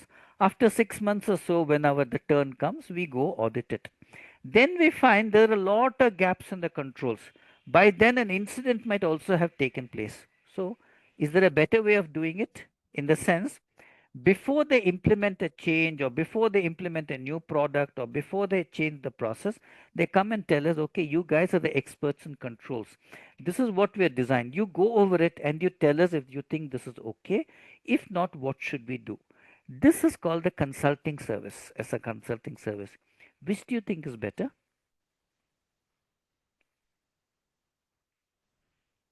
Consulting. Consulting, because we can It is tell them in preventive. advance. Yeah, preventive. Before it goes into production, we can do it, right? This is consulting. There are also other things. For example, sometimes we give training. As an auditor, I have given training to people because you and I may not know the business part of it very well as the business guys, but we probably know the controls well. We will tell them, look, that is a detective control. Only after the event you'll come to know this is so critical. You should put a preventive control. This is called a consulting service. Okay, tell me one thing, one commonsensical question, right? So let us say in a new process which is being done, Amit has provided consultancy services when they were developing it, right? He gave them some advice how to implement it. When it comes for up for audit, is it okay if Amit goes to audit it? Uh, No. No. No, no. A person who was involved as in the consulting service should not be carrying out an audit. There is a conflict of interest. At least not the first audit. After 3 or 4 rounds, you may do it. Because Yeah. human nature being what it is, if we have overlooked something, we will probably try to conceal it. That's called a conflict of interest. Correct? Yes. Okay, next is identifying, one moment, identifying opportunities for improvement. No matter how well we are doing it, there is always room for improvement. So here we can identify processes for improvement. See, remember one thing, as an auditor, we are not just going to find fault. Even if they're doing something well, tell them, look, you're doing a good job. It's a good thing. And tell them, okay, here maybe there is a way for to improve things, right? Okay, now see the way ISACA looks at it is, if you have we'll share the books with you later. It will be called part A, part B, in some cases part C also. So I follow the same pattern. Part A in planning, audit standards, types of audits, risk-based audit, types of control. I'll follow the same pattern given in the CISA review manual. First, before we go to that, a little introduction, right? See, remember, everywhere we are saying information systems, we are not saying IT. Is there a difference between the two? Why do we keep saying information systems but not IT? This means information systems means where the information are kept safely. So that systems or the data where it kept. So Okay, correct. Anything more? Would anyone like to add anything? According to me, information system considers people, process, and technology. Correct, correct, Whereas information technology is one of the subsets of information systems. correct. In the sense, information systems includes a little more than just the IT systems, correct? Right. yeah. Okay, good. I think both of you summed it up quite well. So let's take a look here. Information IT refers to absolute basic IT, hardware, software, networks, infrastructure, which are used to process, store, and transmit data. IT focuses on the technical aspects, server, database, tools, etc. For example, we want to set up a data center. Information systems is a little broader. It includes people and processes. See, later we will talk about this. Security depends on people, processes, and technology. Technology by itself is not enough. You need people who are trained to do that. You need a process to be able to do that, right? So all this will help us take decisions and protect data. This is what I meant when I said information systems are a little broader. See, and a guy in IT has very great in-depth knowledge about a particular type of hardware, software, or routers, etc. In information systems, you probably don't need that depth of knowledge that that guy has, but you need to look at a few other aspects, not just the technology, people, processes, etc. So information systems focuses on how technology is integrated with business processes, because we are here to support business objectives. For example, customer relationship manage is an information system. It uses IT to be able to manage customer data and interactions. While IT professionals require technical expertise, computer hardware, software, networks, as an information systems professional, you need a slightly broader skill set, right? You should be able to have a knowledge of business processes, how they're important for your organization. You should have some project management skills, right? Clear, guys? Yes. Yeah. Okay, Yes. now what is audit? See, this is the definition of audit from ISACA. It's a systematic process by which a competent independent person objectively obtains and evaluates evidence regarding assertions about an economic entity or event for the purpose of forming an opinion about and reporting to which degree the assertion conforms to an identified set of standards. Quite a mouthful, but look at it like this. Suppose, let's say, we are meeting over coffee. Let's say we are colleagues, and you tell me, okay, in my office we are using this system. If we talk for 5 minutes, I can probably tell you, okay, there seems to be a concern here, isn't it? But that's just a point here and a point there. Here, this is systematic. It is competent. You should be independent. You should be objective, right? That is what is important. In fact, the word audit comes from audire, audire. I think it's a Latin word, which means to listen. Our job is to listen, to collect evidence, evaluate, and then come to a conclusion. Now, what is IS audit? You apply the same thing to information systems. The formal examination and testing of information systems. Why? Are they in compliance with applicable laws and regulations? Every country, every industry has some regulations. Are we complying? Are we complying with governance criteria? Because we should be serving our stakeholders. Our users want a particular thing. Our customers want something. Are we doing this? Information systems data and information should have the appropriate level of CIA. So tell me, guys, what is the difference between data and information? I'm asking very basic questions today. Fundamentals we should get right, correct?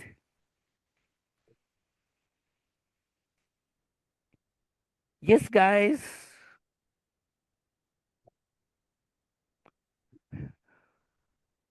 Come on.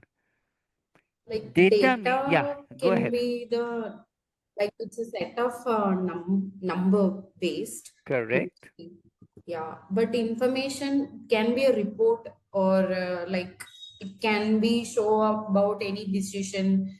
Sorry, it support any decision or it can be a trend also. Perfect, perfect, brilliant, absolutely correct. As she said, data means a lot of facts and figures. It doesn't give you much insight. Once you've processed it, once you analyzed it, it gives you some clues on which you can take decisions, a trend or something to help you take decisions. Then it becomes information. Right, guys? Yeah. Agreed? Agreed. Perfect. You don't have to agree with me all the time. You can disagree with me too. Huh? Right? Yes. Okay. IS operations are being accomplished efficiently and effectively. Okay, one more. What is the difference between efficient and effective? Hmm? I'm questioning all fundamentals now today.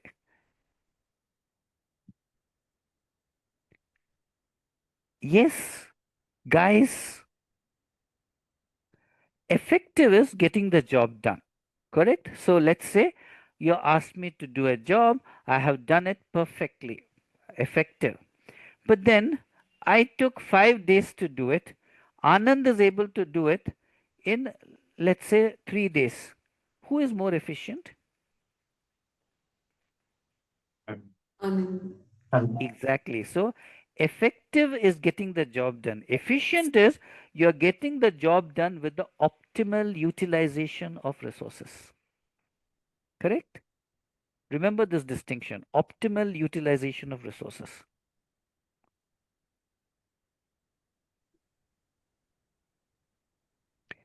Okay, the role of the, remember the first question we saw, the role of the IS audit function should be established by the audit charter, right?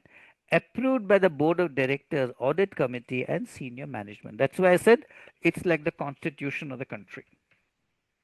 Okay, now whatever we have talked about, what are the key points? Your audit should be independent. You should have authority which flows from the audit charter. Before you start on anything, we have to plan an audit. We don't just jump into the water and then see what to do. We should understand the business process. Although we are IS auditors, we should have a basic understanding of the business process. Then we can evaluate, are these controls working? What are the objectives? Are these controls working or not?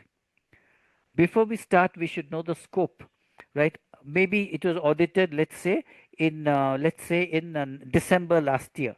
So we say my scope is from January till now, right? It can also be this. Some of it is outsourced. Am I supposed to look at also that also, or only what is in-house? The scope should be clear. Field work is you actually go and look at the evidence. Adequate audit evidence to support audit results and reporting. So you have probably been through audits either as an auditor or an auditee. When you come up with an auditor comes up with a finding, there's every likelihood that the finding will be challenged. You're saying this control doesn't work. On what basis are you doing that? So you should have everything you say in your report should be based on evidence. You should be able to provide evidence. This is the report. This is the query I ran, right? We should know the difference between compliance and substantive testing. So what is compliance testing and what is substantive testing, guys? Anyone? Yes, guys. No? Okay. Okay, see, compliance testing is I will go into this in detail later. For now, compliance testing is a test of controls. Substantive testing is a test of transactions. So consider this. Let's say you have gone to audit uh, the process of creating user IDs, right? Identity and access management. When new employees come in, there is a certain process given in your policy. You have to once the onboarding is done, the reporting manager will write that it is done. IT will look at the his role. There is an access control matrix. Blah blah blah. This is the process. So when you're going to audit, you're trying to figure out, are these people following the policies or not? So the first thing you do is, okay, the last 5, let's say you tell them in the last month, whatever new user accounts you created, show me that. Why are you saying that? Why are you seeing that? Because you're trying to see there is a certain process and a policy laid down. Are these guys following it or not? Right? So let's say in the last month, 10 new employees have come in. If you find when you look at the last 10, for 8 of them, there is a deficiency in the process. What is the impression you will form about the state of the controls? They are not effective. Correct? Correct. Now, substantive testing is the amount of transaction level individual testing you are going to do. So the next part of your testing is you have to go through a sample of all the user accounts that they're created during this audit period that you're looking at, see how what all deficiencies are there. Now tell me, there are two possible scenarios. When you're doing a compliance test, A, you have a satisfaction that the controls are working effectively. B, you find that the controls are not working effectively. Between these two scenarios, where you have I mean, the impression you have is that the controls are working effectively or not working effectively, will the level of substantive testing, that means the actual individual account user accounts, will it vary? Does it depend on that? Am I making myself clear? Situation 1, you found the level of comfort was high. They are following the policy based on just you took the last months, right? And based on this, you are saying, okay, I'll take 10% sample. Another possibility is when you go there, you find that in the majority of cases, these fellows are not following the policy. Will you still say I will go with 10% sample, or will you change the sample size? No, Will we'll increase the with sample. You will Sample. increase the sample size. yeah. Exactly. So remember this. When compliance testing gives you a level of comfort that the controls are being implemented properly, the need for substantive testing will decline and vice versa. Correct, guys? Correct. Yeah. Of course, there is a more in about this that we'll go to later. We have 2 or 3 slides where we'll discuss it in detail. As an auditor, we should know what are the legal and regulatory requirements of whichever area we're going to audit. We should know how to collect evidence, how to collect samples, right? Because suppose our evidence is not correct. Imagine at the exit meeting, we are given a draft report. That guy says, look, I don't agree with this. Show me the evidence. Then we are not able to produce the evidence. What is the impression people will form about internal audit? What is the impression that they will form about us who are doing the audit? So our evidence collection, sampling, all that should be, your evidence should be cross-indexed. We should be able to trace it and find it. Reporting and communication. See, what is the objective of your audit? It is to improve the control environment. If we are not reporting properly, if we are not communicating, and then corrective action is not taken, then the whole purpose of the audit is defeated. So reporting and communication are critical, right? Now in this slide, at a high level, we are summarizing the audit process, right? First is planning. We have to plan. How many days do I have? What are the areas to look at, etc. How do we plan? We look at the scope. We look at the previous audit reports. We look at the policy. What are the regulatory requirements, right? All that we do, then we plan. Then we go to do the field work. We collect information. We run scripts. We talk to people. Then reporting. We submit our reports. We'll give a draft report, discuss that, all that.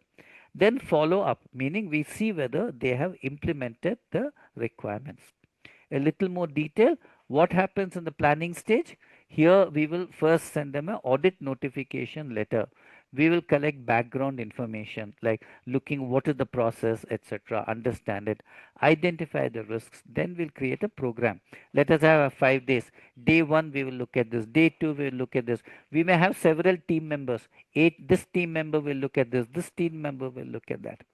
Then we have an entrance meeting where we talk to them and we solicit input, right?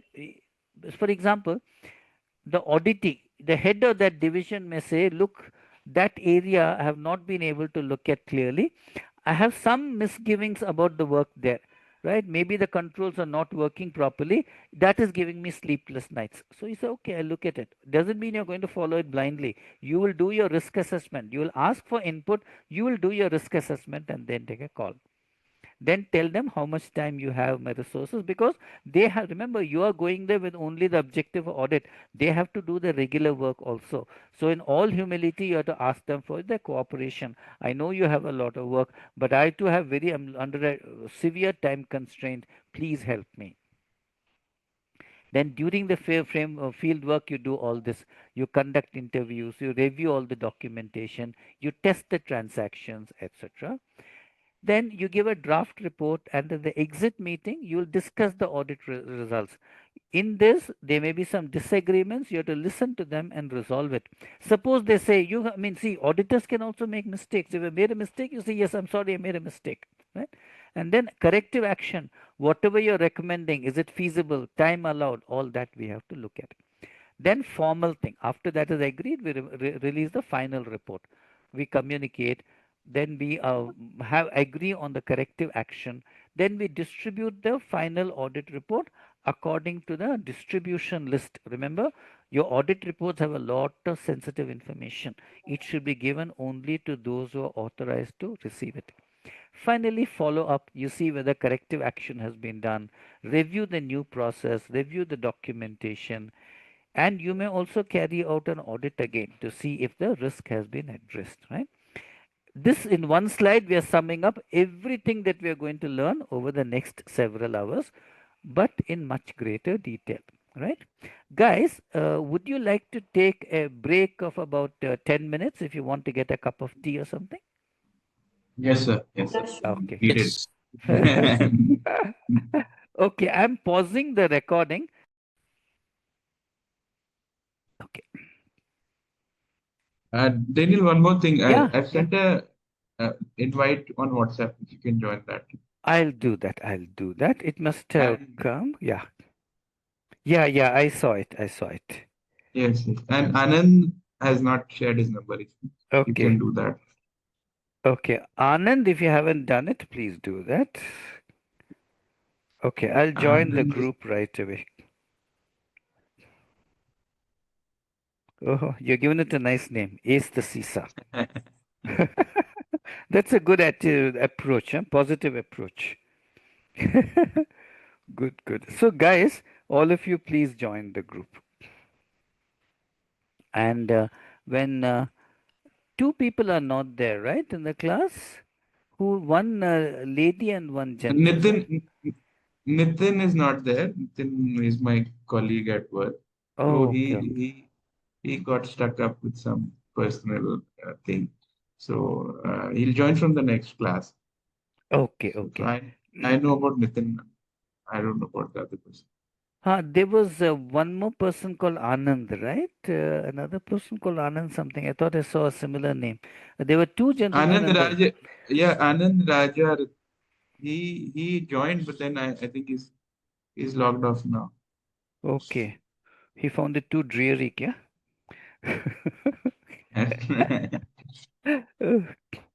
Okay, right. Okay, so that was the introduction. And now we come to the first topic. Audit standards, IS audit standards, guidelines, and code of ethics. So what are standards and why are they important? A standard ensures that we're all looking at it by the same parameters, right? Suppose I audit something with a particular standard. You use another standard, then it's like comparing apples and oranges. Auditing standards ensure consistency, accuracy, and quality. For example, with other industries you want to compare, with other companies in the same industry, year to year, last year where you are, today where you are, you want to compare. Unless you have standards, then it will not be clear. You won't be able to compare. There'll be no consistency. So standards give you a structured framework which will help you plan, conduct, and report your audits. It ensures consistency because the audits are being done uniformly across different organizations. Then you can compare. You are in a particular level. Another organization in your same industry is probably doing something better than you, something's worse than you. How can you improve? Anand has come back.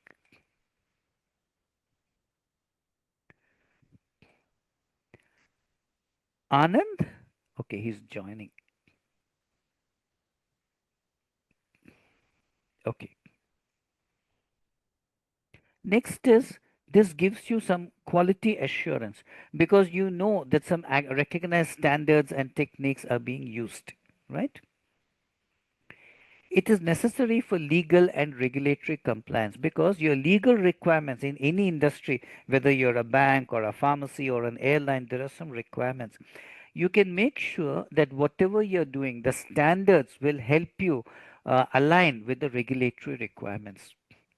When you do it this way, you're protecting all the stakeholders, your customers, your staff. Do you remember? Oh gosh, guys, did I resume recording? Yeah, I resumed recording, right? True, true. One moment. Yeah, yeah. Do you remember about, I don't remember, 10 or 15 years ago in India, there was an IT services company called Satyam. At that time, it was the third largest IT services company in India. Do you remember how it collapsed because of some fraud by the promoters, by the CEO? What is the result of that? Not only customers, even staff, thousands of people lost their jobs overnight. A major bank for which I worked, which I don't want to name, one important part of our work, internet banking, was being handled by people from this company. The moment this happened, what the bank did is all those people we took on our roles. We wanted to ensure business continuity.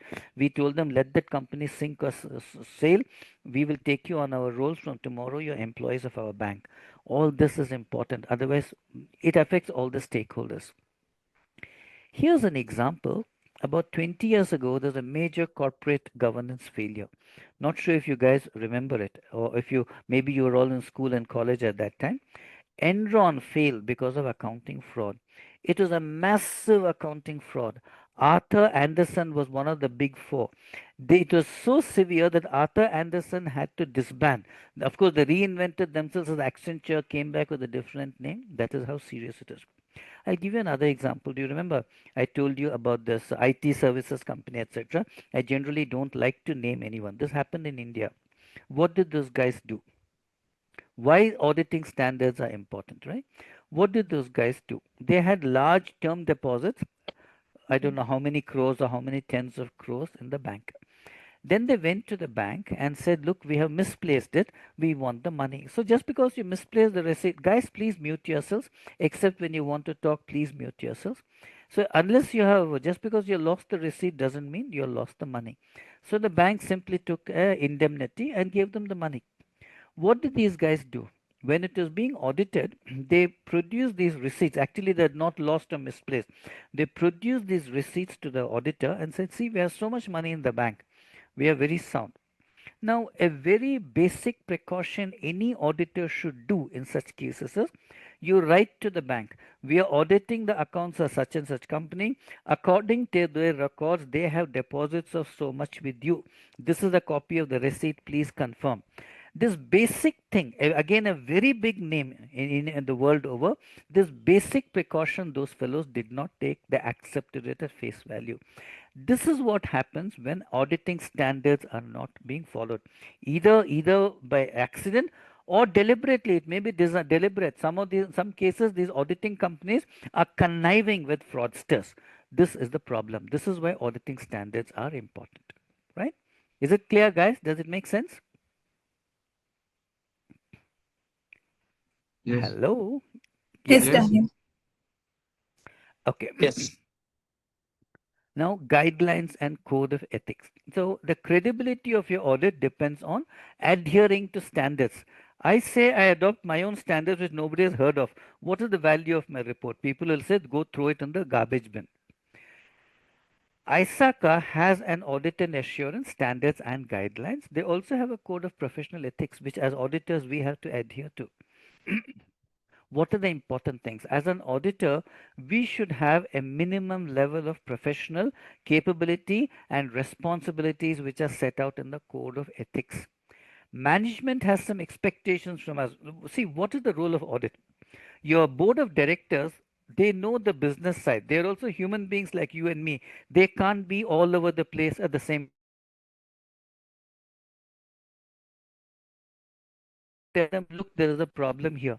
If we are not ethical, if we are not doing our job professionally, then management will not come to know that there is a problem here.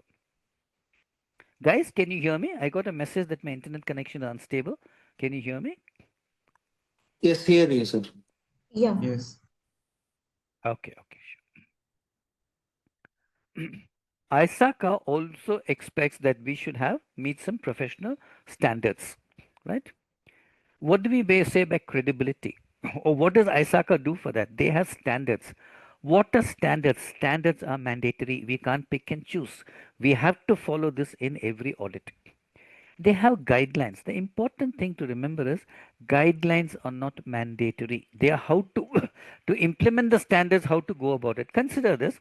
To accomplish a certain objective, there may be more than one way of doing it. So these are adopted where they are giving you some flexibility. You can do it in this way or you can do it in a different way, right? The how to part of it. Guidelines are not mandatory because in certain environments it may not be possible. There is more than one way of doing a certain task. You choose in that circumstances what is best.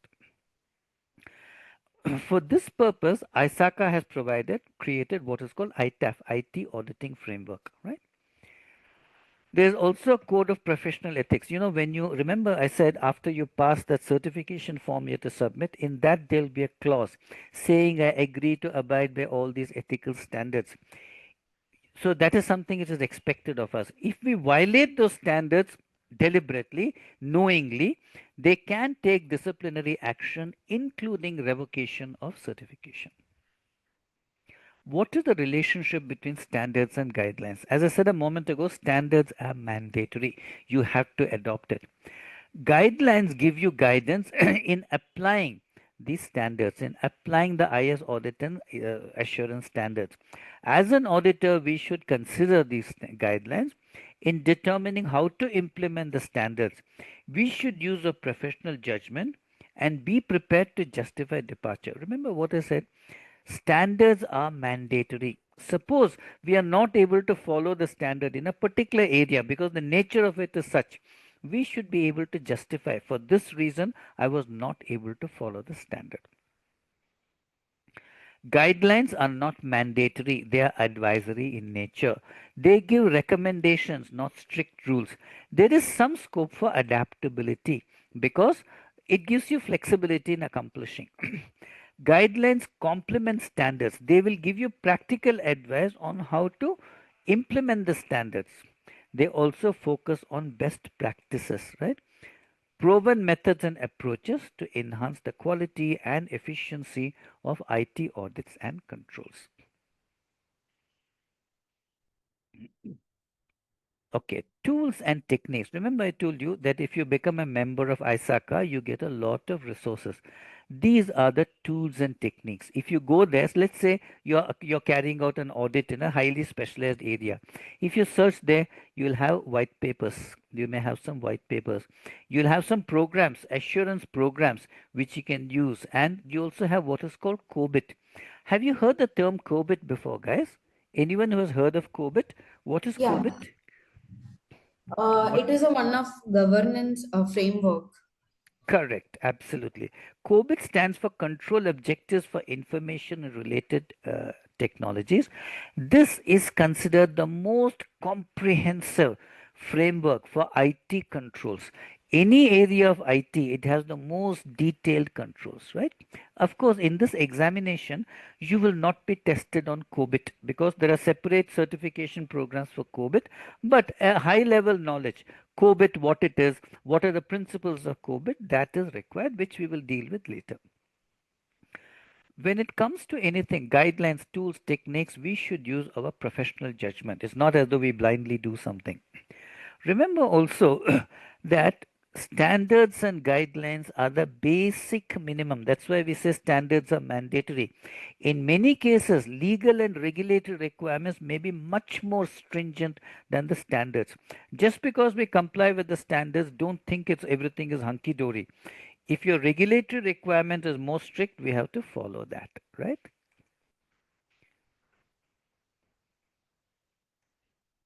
Okay. Now, what ISACA has done is these categories, standards and guidelines, they have broken it up into categories, right? You don't have to memorize all that. Just try to understand this. The general standards categories start with 1000. This is called the 1000 series. Why did they say general? Because these are the conditions under which the audit profession operates. It deals with what? professional ethics, independence. See, as an auditor, if somebody comes and tells you, don't write this, don't write that, it's an impairment of independence. You are the one who has to take a decision what is relevant and what is not relevant. Nobody should be able to influence you. It should be objective, right? This guy is a good friend of mine, so it's what's a small issue, let me just forget about it. Don't do that. You have to be objective. Due care means what any sensible person would do under those circumstances. Sometimes what happens as auditors, we also get lazy. Our sample size, there are 100 samples. Who is going to look at 100 samples? I look at 10 samples and then multiply by 10. All that is wrong. No shortcuts. We should have knowledge, competence, and skill. Remember, nobody is an expert in everything. If you're asked to do something in a particular area where we don't have the skills, we should say upfront, we don't have the skills.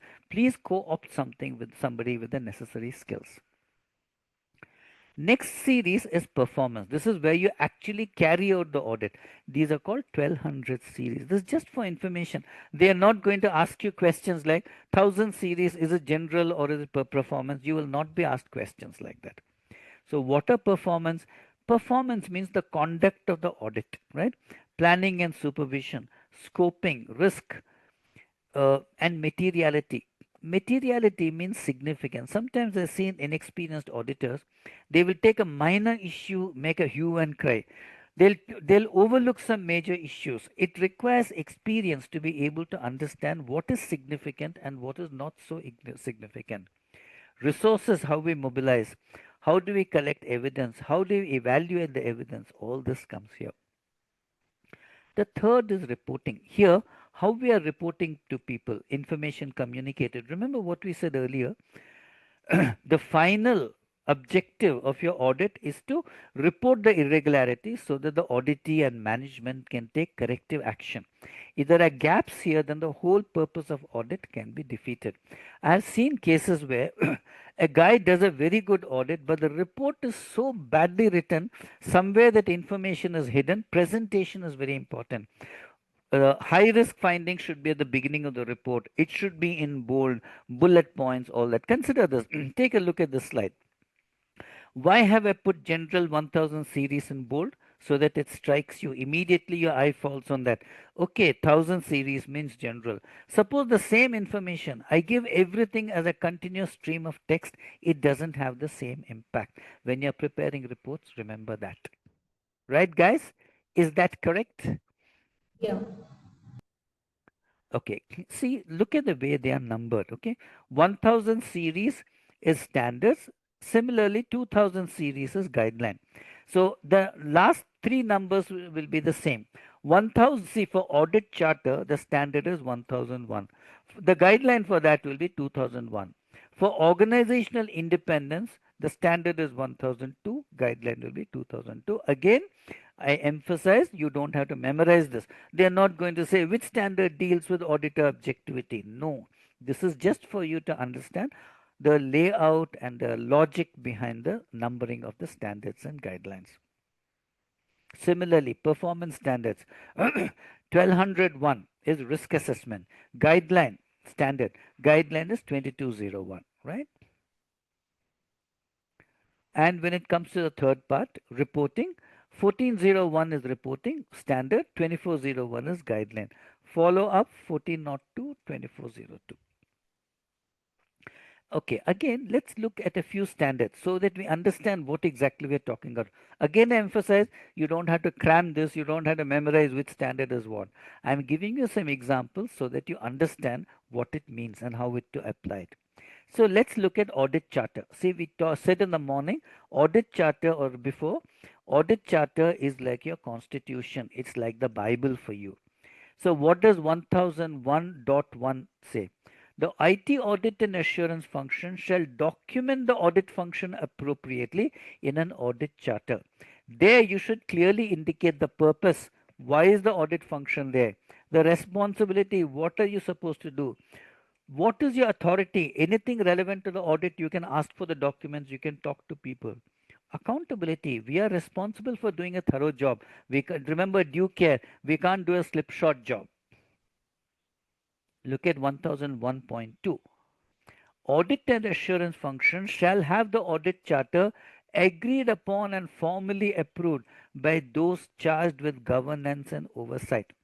Who is responsible for governance and oversight? It is typically the board of directors and the audit committee, right? Oversight. Okay, tell me one question answer thing, guys. What is the difference in function between the board of directors and management, executive management? See, people like your CEO, CFO, these are top management. What is the difference in function between the board of directors and your top management? Not sure, but maybe board contains the shareholders. Something. Yeah, board may have shareholders, but there are also other members of the board. Board may focus on strategy and governance, whereas management may focus on operations and how to run a Correct. business. What should be the relationship between the board and management? Yeah, means this CISO and CEO, CIO, Yeah, they everyone are will the come. management. Yeah. Yeah, they are the management. They will come What is under. the relationship between them and the board? The board has to exercise oversight over executive management. Okay, let me give you an example, not about IT, general example. Some years ago, there was a major corporate governance issue. Again, I won't name the bank, you probably know. A major bank, what came out? Every time the bank was giving a loan to one particular group, the CEO's spouse was getting an indirect kickback. Is that correct? We have probably all read about it, and all many things happen. I won't name names or anything. How did it come out? An investor rights protection man with no statutory powers. He looked at publicly available records and said there is a problem. As soon as he said this, board came out immediately and said, we have reviewed everything, nothing is wrong. Then there was a bit of a furore, a judge was appointed, so many things happened. I think that person is still running around in courts, all that.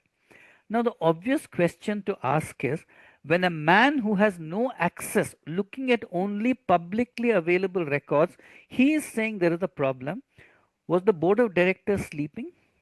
Correct? Is that a valid question to ask? Is that a valid question to ask? Yeah.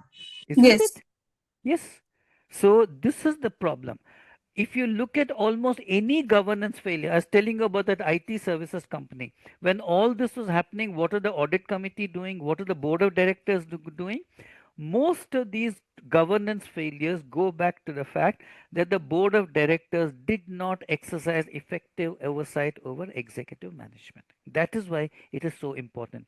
When we come to COBIT, it clearly makes a difference between board of directors and executive management. Very, very important. Remember that.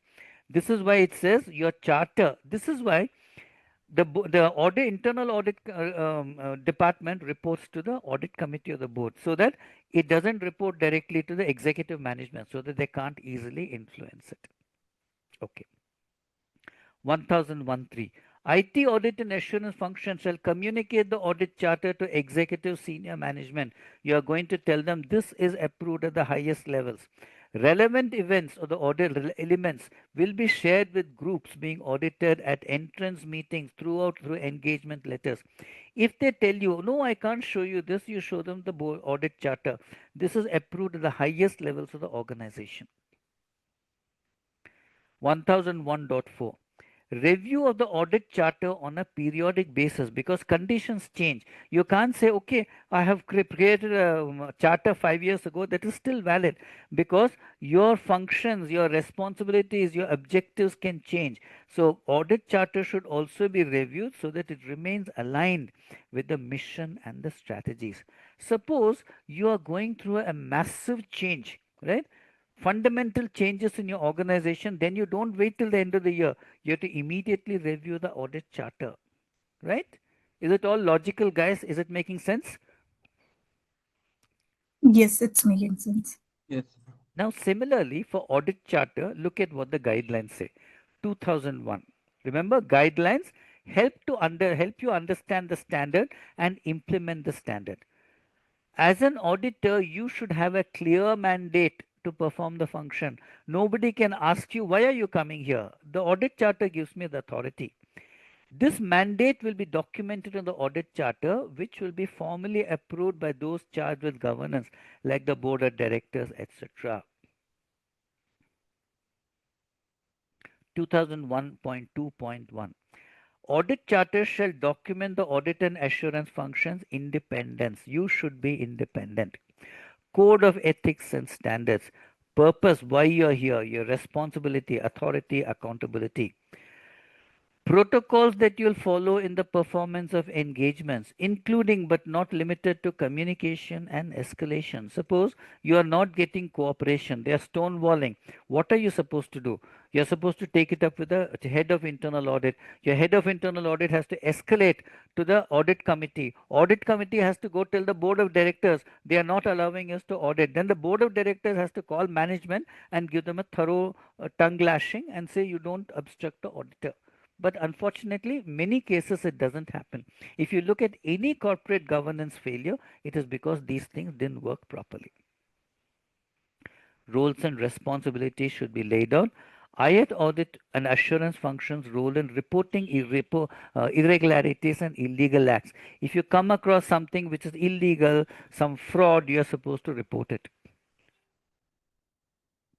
The charter should clearly, these four elements, purpose, responsibility, authority. See, there is ISACA doesn't tell you there should be any format, your audit charter should be there. But these elements should be there. Purpose, responsibility, authority, accountability. Right? So, ISACA has created this IT auditing framework. This is a comprehensive IT audit framework.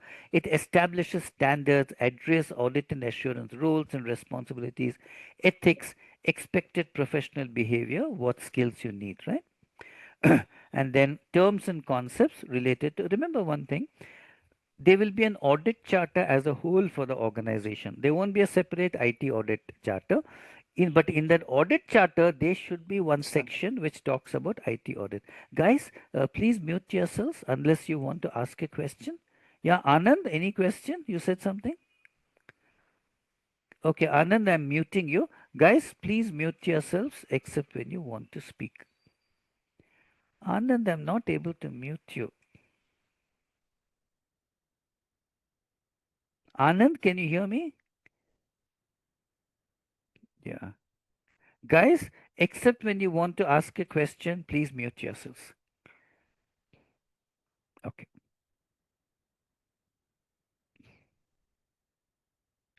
Okay, now plan and audit program. What is the difference? A plan is something like your like what you're going to do during the year. Purpose of the audit plan is to determine the audit activities that have to take place in a year. So consider this. If your financial or accounting year, let's say, is from Jan to December. Usually before the beginning of this, by say December or so, the head of internal audit will prepare this audit universe. It's a list of all that you have to audit. Then they'll make a plan. First quarter, I'll do this. January, I'll do this. February, I'll do this. So that your audits are done effectively. Otherwise, at the end of the year, there'll be a rush to finish things. So audit plan is like a project plan for audits. And one more thing, see here, why does your boss, let's say you're an audit, why does the head of audit do this? So that they know how many people are there. Resources, for example, they have for each audit, they'll say, okay, I need so many man days. When you total it all up, and you factor out things like vacation time and holidays, etc., you may find I require 8 resources. Then you say I have only 6 resources. What does it mean? I need to hire 2 more people. Sometimes it's also skill set. Your organization has acquired some new kind of equipment or new kind of technology for which you don't have people. Then at the beginning of the year itself, you say, okay, by June I have to audit it. So either I have to hire a guy with that skill, or one of my existing people, I have to send them for training so that they go and acquire that skill. Right? Correct, guys? Is it clear? Yeah. Yes. Okay. Audit program means a particular audit. How are you going to go about it? Like, what is the scope of the audit? What are the objectives? How many resources do you require? For example, if it's large, you may say, I need 5 people, I need 10 man days, etc. And how are you going to go about collecting the evidence, evaluating the evidence, and come to an audit conclusion? Now come to the code of professional ethics. Uh, there are 6 or 7 points. What are given below is not a verbatim account, is the gist of it, right? So what are we supposed to do?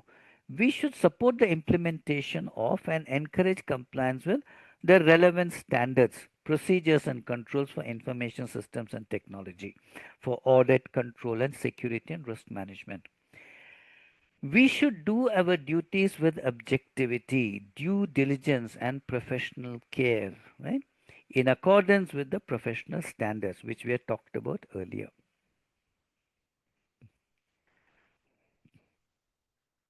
Serve in the interest of the stakeholders in a lawful manner. We are there to protect all the stakeholders. Remember all the examples I gave you. Some nefarious things are going on. The audit committee, the internal audit department, board of directors, either they are sleeping or they are colluding with management to defraud the stakeholders, right?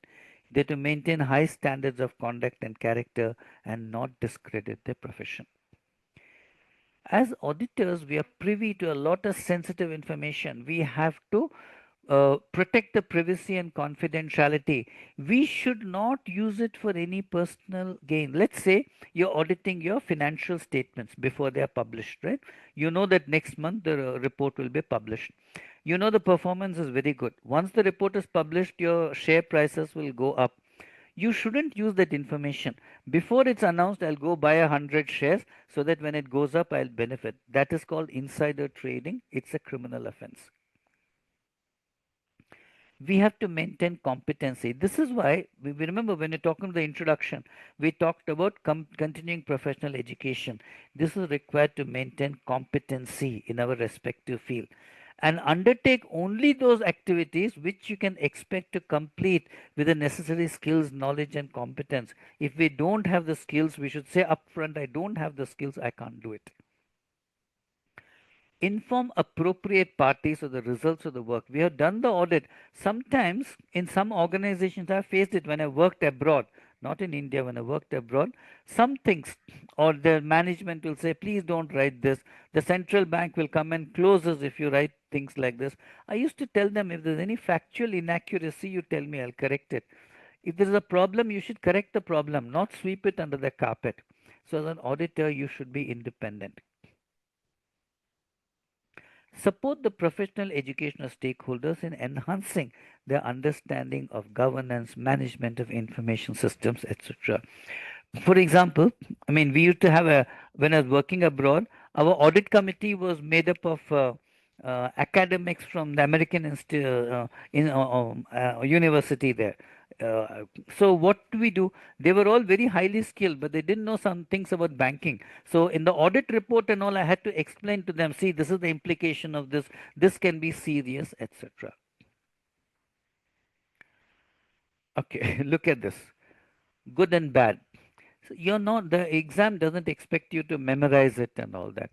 But it will test your understanding. It will give you a certain scenario. What will you do? If you have an understanding of the ethics, is very commonsensical. No rocket science here. Failure to comply can have serious repercussions, including disciplinary action and even revocation of certification. Okay, guys, here is a question. You know what? After every topic, we'll have 2 or 3 questions so that we understand the topic. Any doubts we can immediately tackle. At the end of each domain, we'll have about 10 or 12 questions uh, relating to all the topics. Yes, guys, you can type your answers.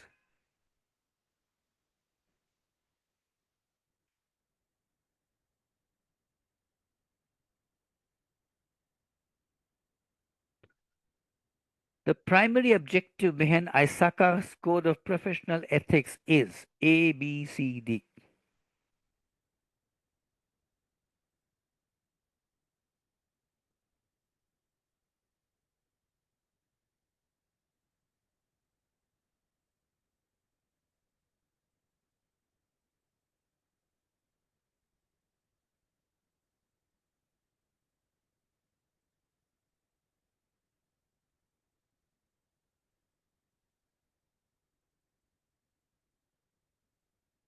Okay, good. I think almost all of us got it right. So the primary objective behind ISACA's Code of Professional Ethics is A, to provide guidance to the information systems auditor in conducting the audit, to specify what is acceptable behavior and what is not acceptable, to ensure that appropriate tools and techniques are used, to ensure that regulatory requirements are met. The answer, of course, remember what we said. It is what is acceptable and what is not acceptable. One more thing, guys. What is ethics? It's like do's and don'ts. In the options, they don't specify, they don't spell it out to you. When they say what is acceptable behavior and what is not acceptable, this means the same thing. This is what you're supposed to do. This is correct. This is what you're not supposed to do. This is wrong. We have to conduct audits in accordance with the highest standards of honesty. It helps us understand what is acceptable, what is not acceptable. Now, some of us have chosen A, to provide guidance to the ISA in conducting the audit. Right? See, the Code of Professional Ethics, conducting the audit is the standards, the guidelines tell you how to conduct an audit. This is not going at that grassroots level. This is at a higher level. Ethics, right? That is why A is wrong and B is correct. Agreed, guys? Is it clear? Yes. Yes. Okay, here's the next one.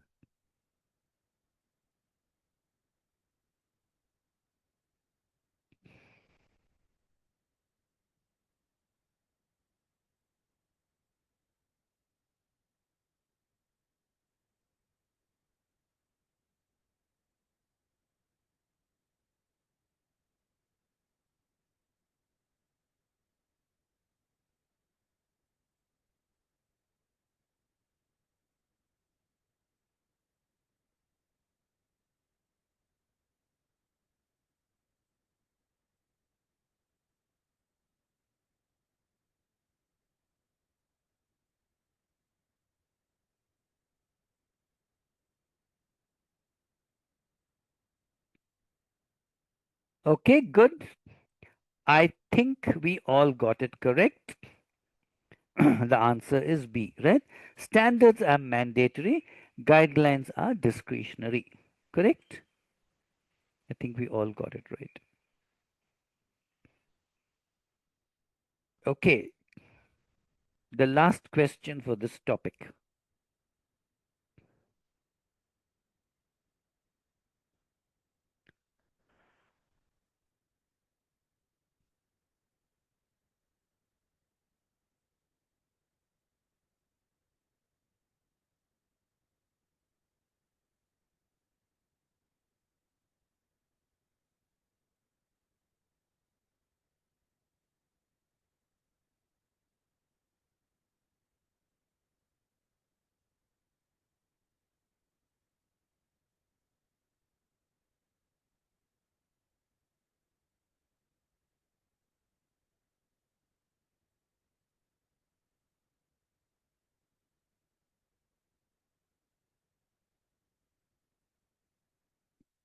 Do you remember we said we discussed something similar? At the beginning of an audit, we solicit input from them. We said, okay, which are the areas which are causing you concern? An IS auditor is developing an audit plan for an environment that includes new system. The organization's management wants the IS auditor to focus on new systems. How should the auditor proceed? Focus on the new systems as desired by management. Audit the systems not included in last year's scope. Audit both the new systems and those not included in last year's scope. Carry out a risk assessment of the systems and plan accordingly. So, what do you think, guys? Remember, if management tells you focus on this, they could also be trying to distract you so that you don't look at other areas. While we will undoubtedly seek their input, we will carry out our own risk assessment. Based on that risk assessment, given the limitations of time and resources, we will plan our audit accordingly. Right? See, audit the systems not included in last year's scope. It doesn't make sense. There may be high risk items which were there in last year's scope. That doesn't mean this year we can ignore it, right? Audit both the new systems and those not included in last year's scope doesn't always make sense, right? Something we audited last year, just because we audited it last year doesn't mean we can overlook it. The only way out is carry out a risk assessment. Based on that risk assessment, we will plan our audit. Right, guys? Agreed? Yes. Yes. Good. Now come to ITAF, IT Auditing Framework. So IT Auditing Framework of ISACA, it's a single source for IT audit and assurance practitioners to obtain guidance on the performance of audits and the development of effective audit reports. It's a framework to conduct IT audit and assurance work. We said already, standards are mandatory, guidelines are not mandatory. So ITAF is a reference model which establishes standards which will help us determine our roles and responsibilities, determine whether we have the knowledge, skills, diligence, etc. It will define terms and concepts specific to ISC. When you're doing something, you should have a common vocabulary. Certain terms may have one meaning for you, I may understand it differently. This is why ITAF has a standard vocabulary. All of us should follow that nomenclature. It can give you tools and techniques for planning, design, etc. Right? Remember, you will not be tested on the organization and arrangement of ITAF. It's not like college exam. What does this clause say? What does that clause say?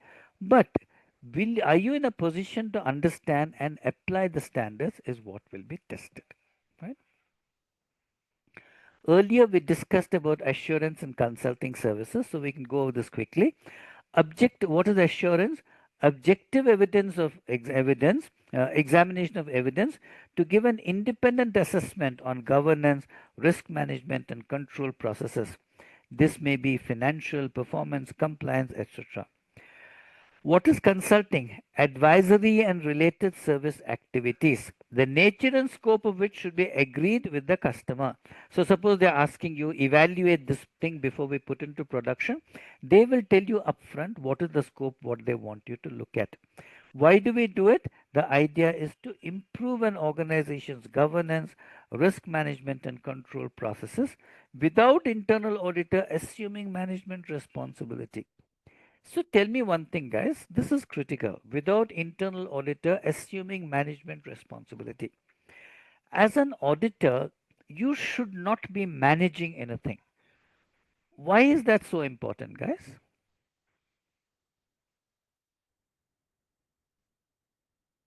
Conflict of interest. Conflict of interest. Perfect. Because when it comes for audit, you will be auditing your own work. It doesn't make sense. We are doing something and we are also auditing it ourselves. It should not be, it should not happen that way. Okay, we talked about the audit charter. It defines the objectivity, authority, and responsibility. The audit charter covers the entire scope of audit activities. It should define clearly every aspect of audit and it should be approved at the top level by management and board of directors. This should not be changed too often. Sometimes what happens now, even in policies and all, it will be a mix of policies, procedures, all that. Charter is high level. It will only talk in high levels. It won't mention specific technologies, all that. Auditor will have access to all audit related records. They will have the right to ask for to talk to any relevant staff members, that kind of thing. So procedural aspects should not be included in it. This should always be reviewed at least annually to make sure that it remains aligned with business objectives. Okay, more on this. It should be approved at the highest level. We already said that. Charter should establish the internal audit's position within the enterprise, right? Because it states your position and responsibilities. This will authorize access to records, personal and physical properties relevant to the performance of the audit. This is critical. If you've been asked to audit something, all relevant records, people, premises, all that you have access to. What are the core concepts? Purpose, authority, responsibility, accountability should be formally defined.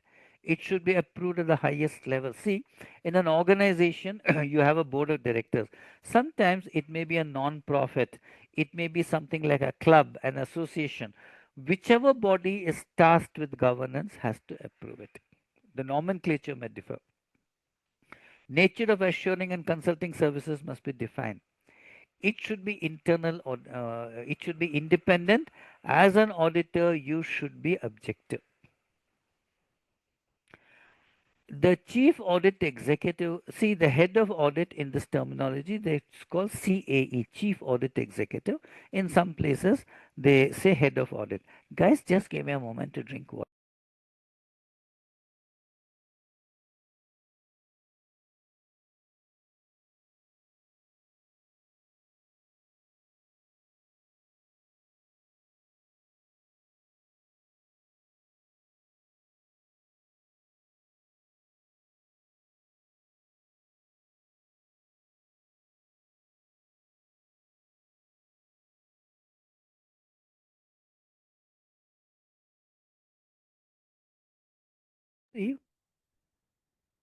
Tell me this, guys.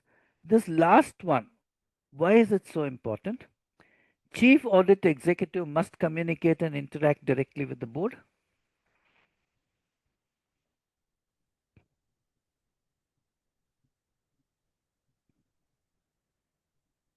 Because, sir, if they interact with business, they might try to influence the audit.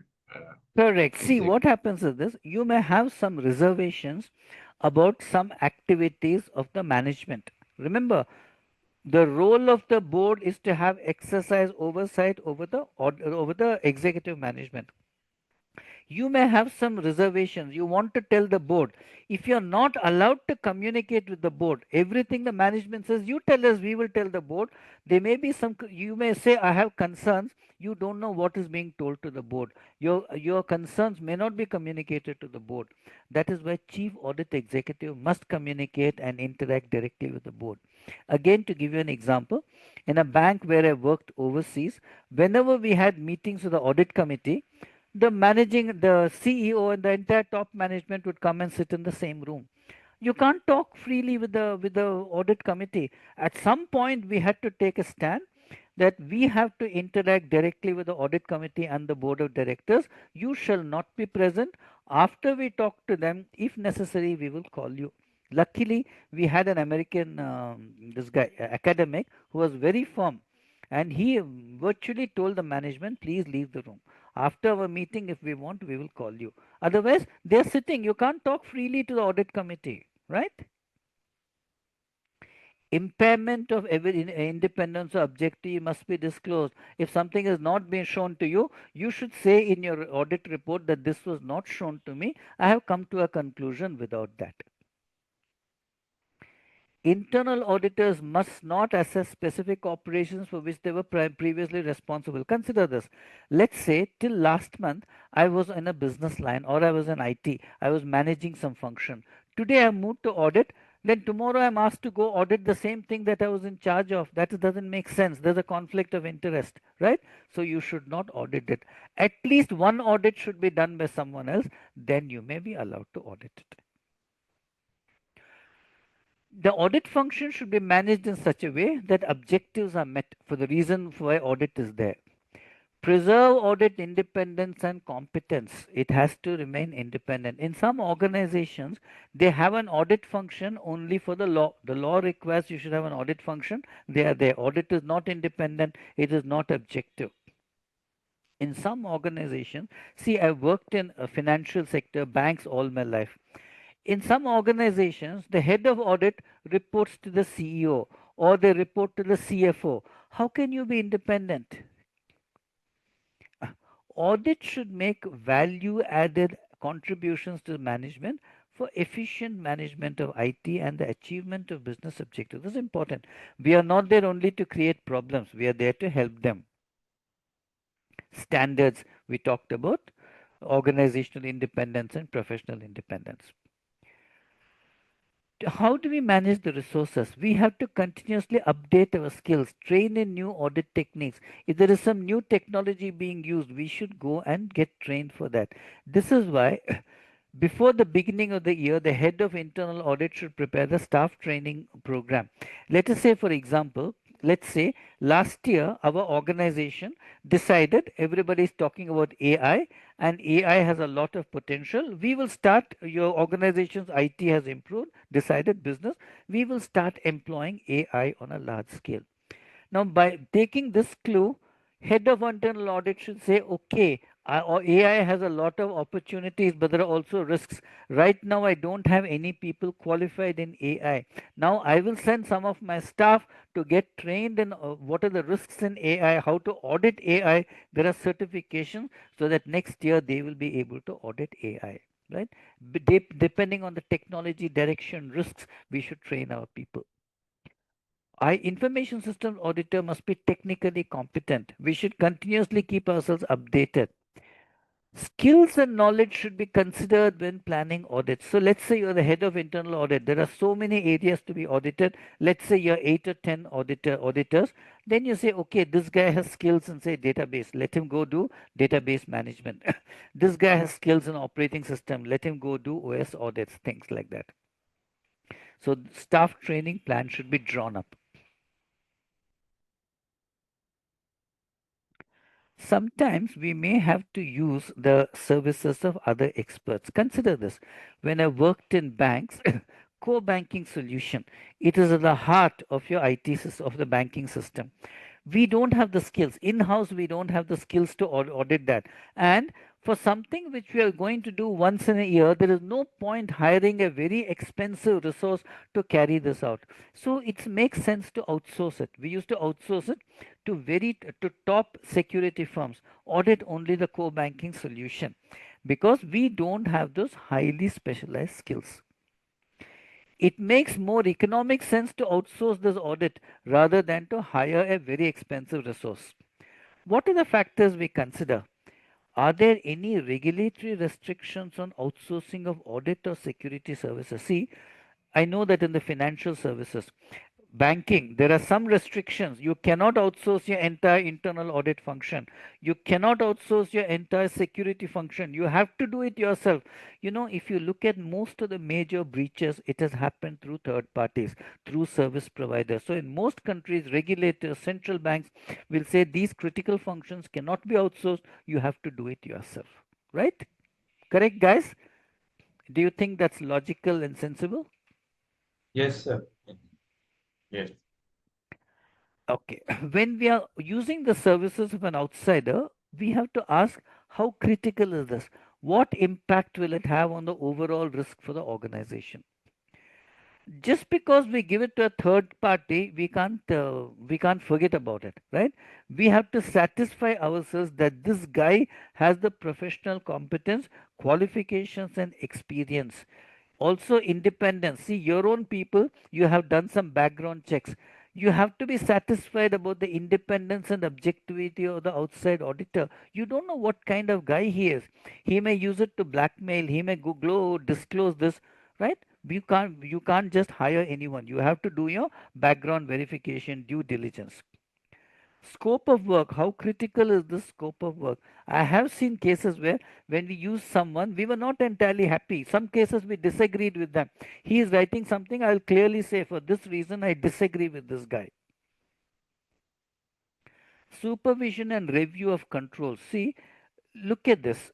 This guy is an outside auditor. Because you don't have the skills, you have hired him to do that. That doesn't mean you are going to blindly accept what he says. Whatever he does, you have to supervise, you have to review. If you're not on a day-to-day basis, his work papers, all that you have to review. And if you're not comfortable with something, you have to ask him, right? And nobody can talk down to you. If an auditor outside guy can't say, no, no, I can't explain to you. He's working for you. He jolly well has to explain what he's doing to you. Right? He has to also comply with professional standards. When you are using services of an outside auditor, what precautions should you take? First of all, do your, oh gosh, I'm so sorry. What is happening? Okay. Okay. do his background checks, testimonial, etc. See what kind of access you're giving him. What is the duration? If the audit is for 2 weeks, give him access only to that. Give him only read access. You don't want to give anything more than read access. Sign an NDA. Have confidentiality privacy restrictions.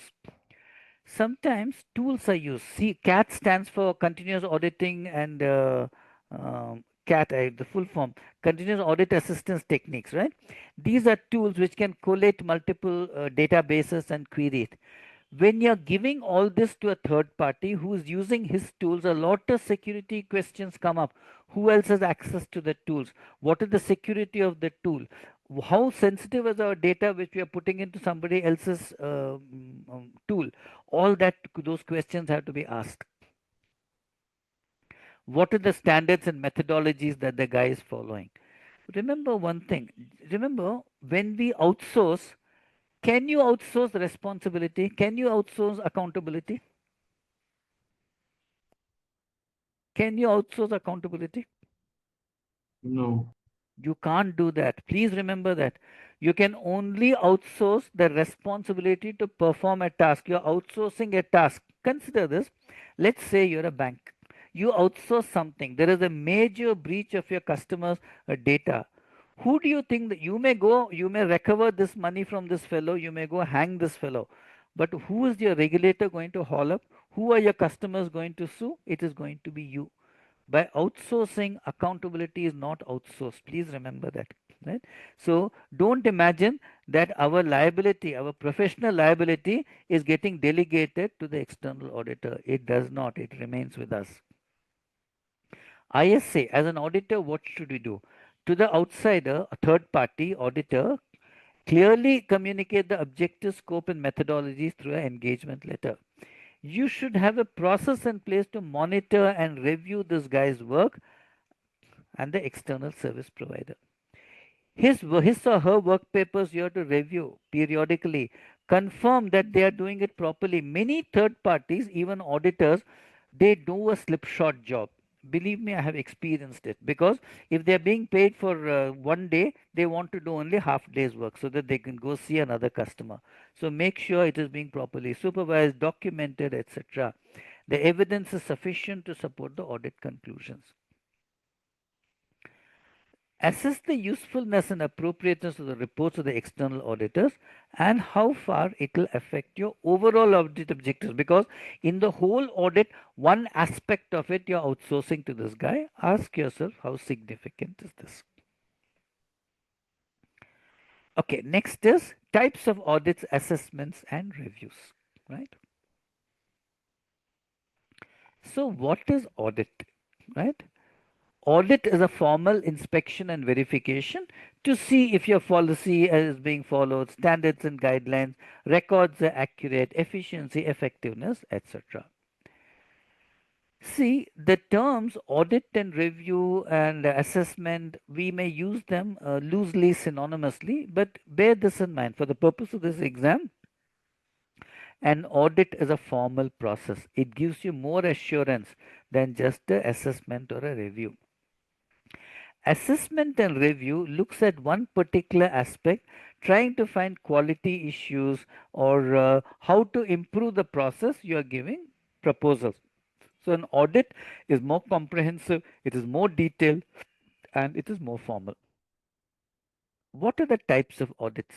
First is compliance audits. Let's say you're an organization which is carrying out using a card payment, right?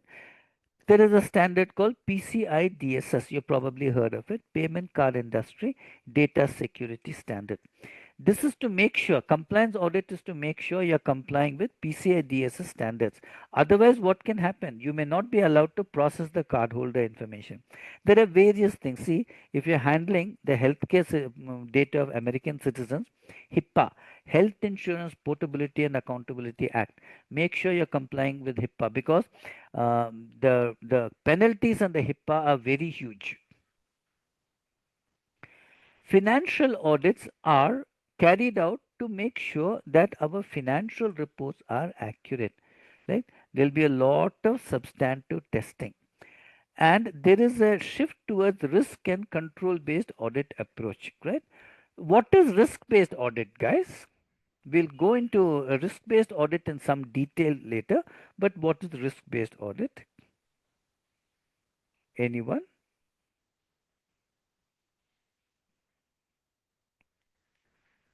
Yes, guys. Hello, guys, can you hear me? Yes. Yeah. Yes. Okay. See, I'll tell you, we'll talk about it in more detail. In risk based audit, it means those in the earlier audit was like we are going to look at everything uniformly. The same amount of diligence and effort we'll put into every area. The idea of risk based audit is we will first carry out a risk assessment. The high risk areas we have to put more resources, more frequency, right? For example, let's say in a bank we have, let's say, 10 branches. 5 of these branches, when we assess, these are high risk, 5 are low risk, all controls are working well. Obviously, the ones that are high risk, we have to audit more carefully. We have to audit more frequently. Low risk, we may say we'll audit once in a year. High risk, we should audit once in half a year. Correct? Is it clear? The concept? Yeah. The amount of frequency and amount of resources will vary with the risk assessment. Correct? Okay, operational audits, the idea is to assess the controls in a particular process or application. We may look at application controls. We may audit some branches or departments. One problem earlier with audits is one team goes to do an operational audit. They are looking only at operations. Another team is going to do IT audit. They are looking only at IT. Now, can operations and IT be separated? Right? It's an integral, IT today is an integral part of everything we do. The result is in the earlier system, this guy gets one operational report. If you are the auditee, he gets another IT audit report. Correlating the two becomes very difficult for him, and it's very frustrating for the auditee. As an auditor, you also won't have complete in a full picture. So in an integrated audit, all aspects will be looked at in one report, right? In your team, there will be one guy who knows about the operation. There's one guy who knows about IS. So you'll give a single report which is talking about all aspects of the auditee, right? That is why integrated reports are better. Administrative audits are where you're looking at high level decision making. This is very, very tricky. For example, sometimes your top management may have taken a wrong decision, as a result of which you're suffering consequences. You may have some inefficiencies, you may even face regulatory fines. So administrative audits are, you're actually treading on thin ice, right? You are going to tell top management what kind of errors they have made. It's important. That is why in an administrative audit, the auditor should be sufficiently senior. You can't send a junior guy to carry out an administrative audit. Even if what he or she is saying is correct, they will not be allowed to talk. Right?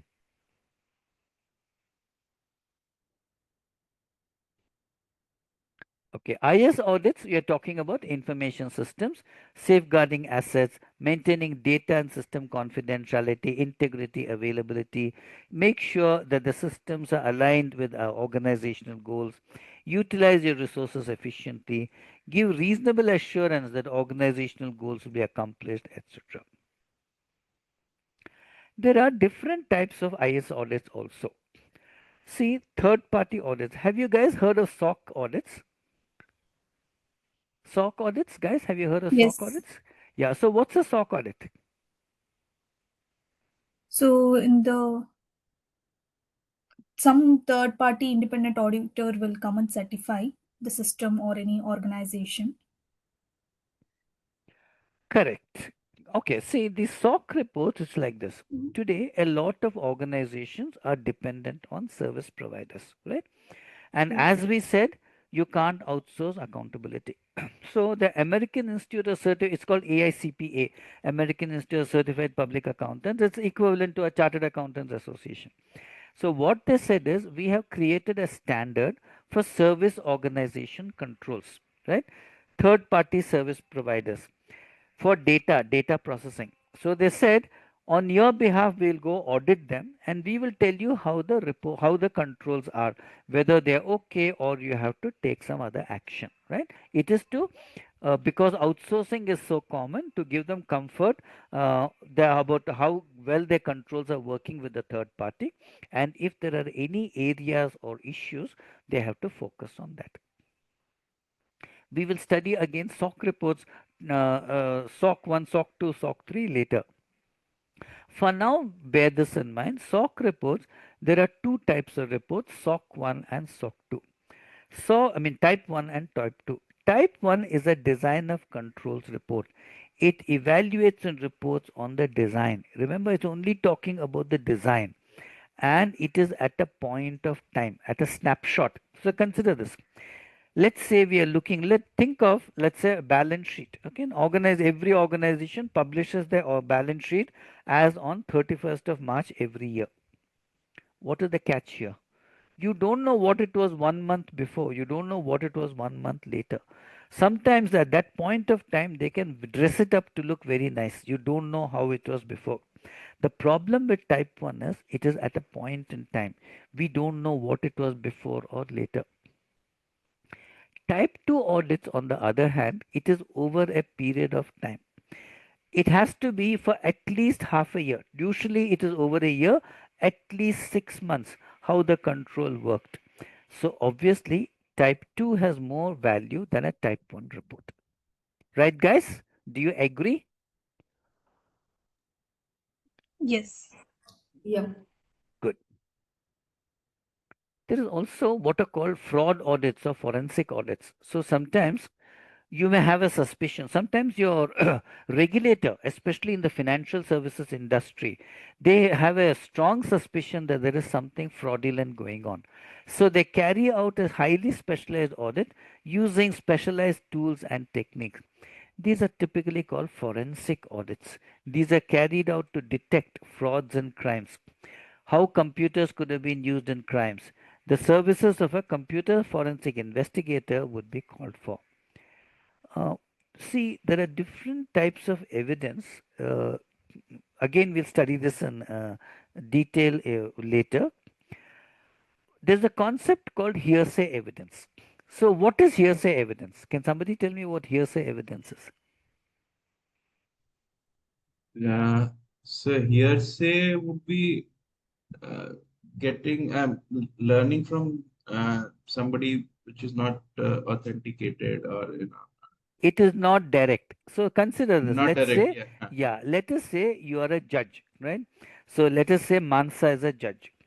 And I'm going and telling her, oh, Amit has told me this. Now, obviously, she's going to say, how do you know? You have come here as a witness. You haven't witnessed it yourself. Somebody else is coming and telling you. This is called hearsay evidence. Now, hearsay evidence is something which courts do not rely much on. They usually will not convict only on the basis of hearsay evidence. Now, computer evidence can be easily disputed. The reason is this. Let's say I'm a forensic investigator.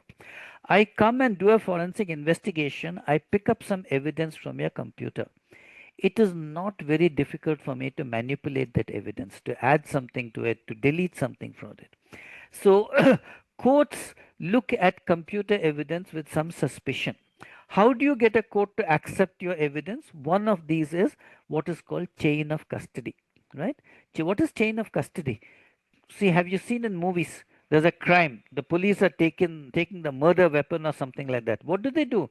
They hold it gingerly in one side, then they put it inside a large plastic bag, and then they seal it. On that, they will write at such and time it was seized, this place, this location, etc. Who are the investigating officers? All that you record. If there is a change in custody, suppose you're handing it over to your librarian to keep it, that also will get recorded. This chain of evidence will help the court convince the court that the evidence has not been tampered with. There are a few other things also. There is something called a hash. Do you know what a hash is? What's a hash, guys? What's a hash value? Guys, what's a hash value? Anyone? Okay, not familiar, doesn't matter. Okay. A hash is something you carry out uh, a hash value of some evidence. You take any piece of evidence and then you run a hash on it. It's a cryptographic function which is not reversible. Now, and if you make the small, you guys are not familiar with the concept of a hash, is it? Maybe I should show you. No. Okay, let me just show you. Give me a moment. Give me a moment. Okay, just give me a moment. Let me pull out something. Just give me a moment. Online hash.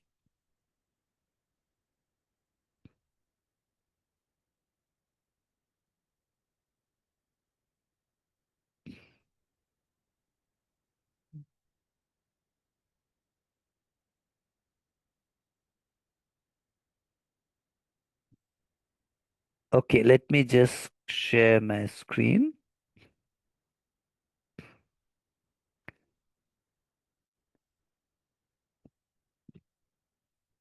Okay, guys, can you see my screen now?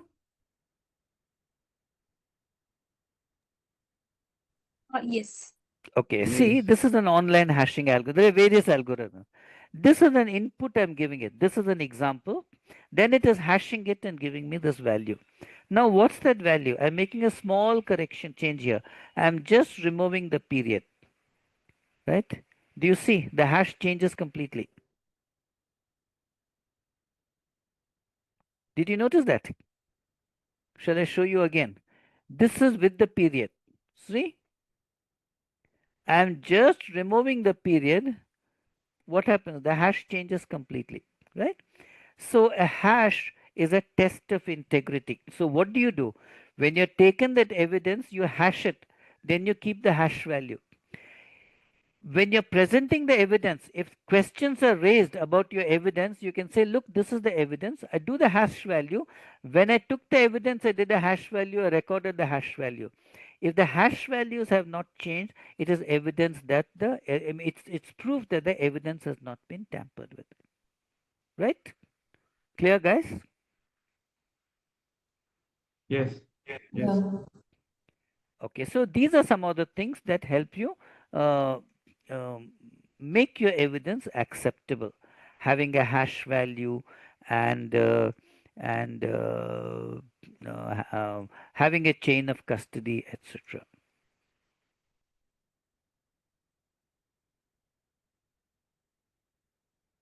Okay, guys, can you see my screen again?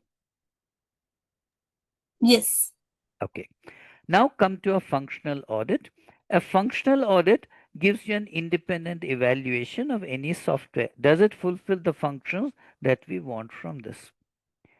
There's also something called a readiness audit. So consider this.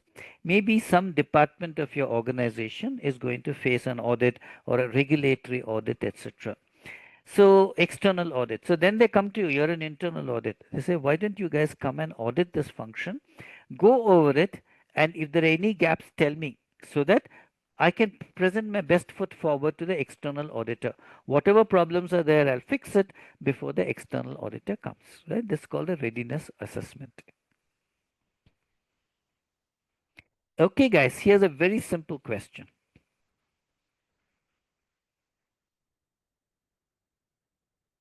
You can do one thing, you can answer it directly, orally. Option C. Yes, perfect. It's a compliance audit to see if they're complying with PCI DSS. Correct, guys? Correct. Perfect. Okay, now come to control self-assessment. Are you familiar with this term, guys? Has anyone heard of this before? Control self-assessment? Okay, consider this. Let's say you're an auditor, right? You're going to audit something. You're going to audit something where the people there have been using that system for years. You and I are going to see it for a few days or a week, right? Undoubtedly, we may have some technical knowledge which they don't have. Who do you think is in a better position to assess the deficiencies?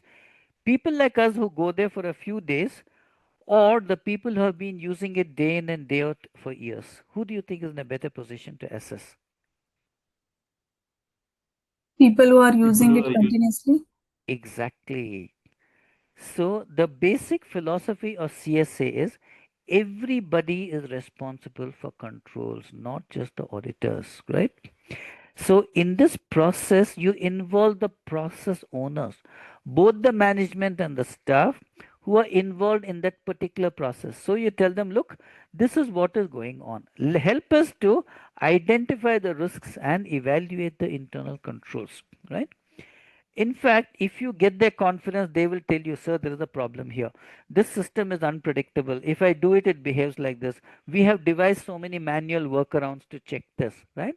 Because they know best the issues involved and whether or not controls are adequate, right? See, in a bank where I worked, when people got sick of it, the bank got sick of people sharing passwords. They put in biometric controls. But then there's a flaw in that. There was a way to get into the application by bypassing the biometric controls. Even auditors didn't know. When they the operational staff do, because they're using it a day in and day out, they found there is a way to circumvent that. After that, they plugged it. That is why if you get their confidence, they will be able to help you.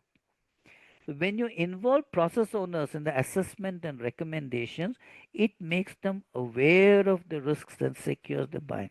Okay, one more thing.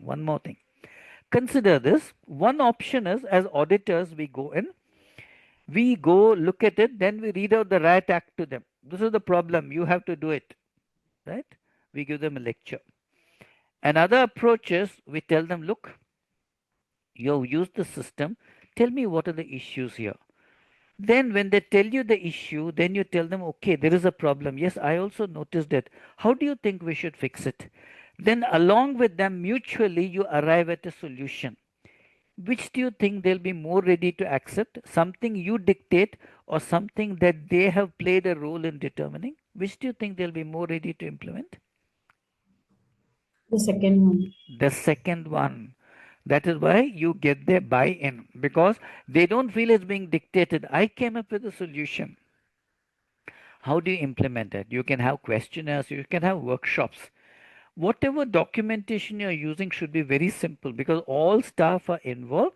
They may not have any technical knowledge. All grades of employees should be able to read and understand it and give you the information.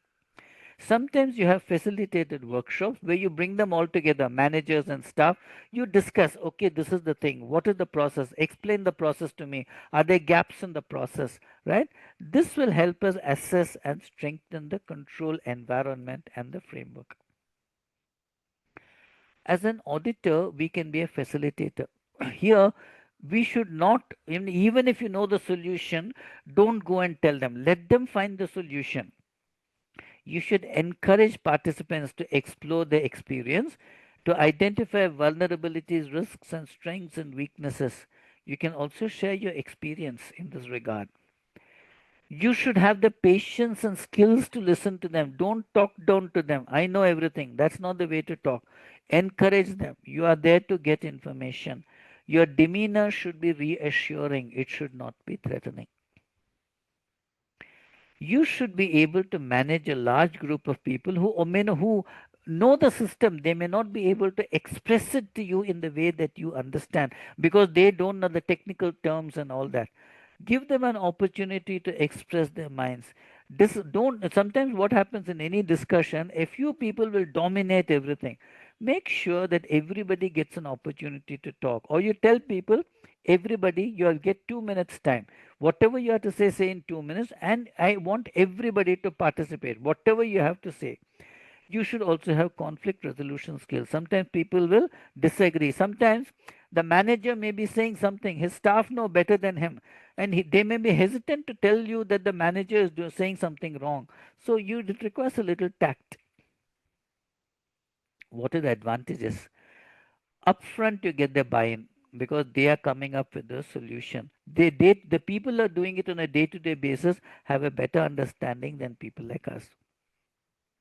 Now they become aware of the risks. Even after you leave, They'll say, okay, a new process, something new. They will start monitoring what they're doing. And you tell them, look, you find anything, reach out to me at any time. If there's a problem, they'll tell you, sir, there's a problem here. Another important thing is you bring the employees, the staff, and the managers together. This kind of interaction may not be there between the managers and the staff. The managers will also realize some of my staff are really good. I don't interact with them. I didn't realize. Right? Encourages communications.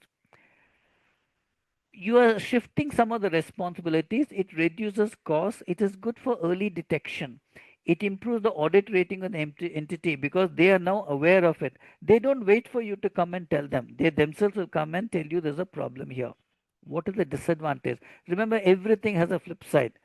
Don't think of it as a substitute for audit.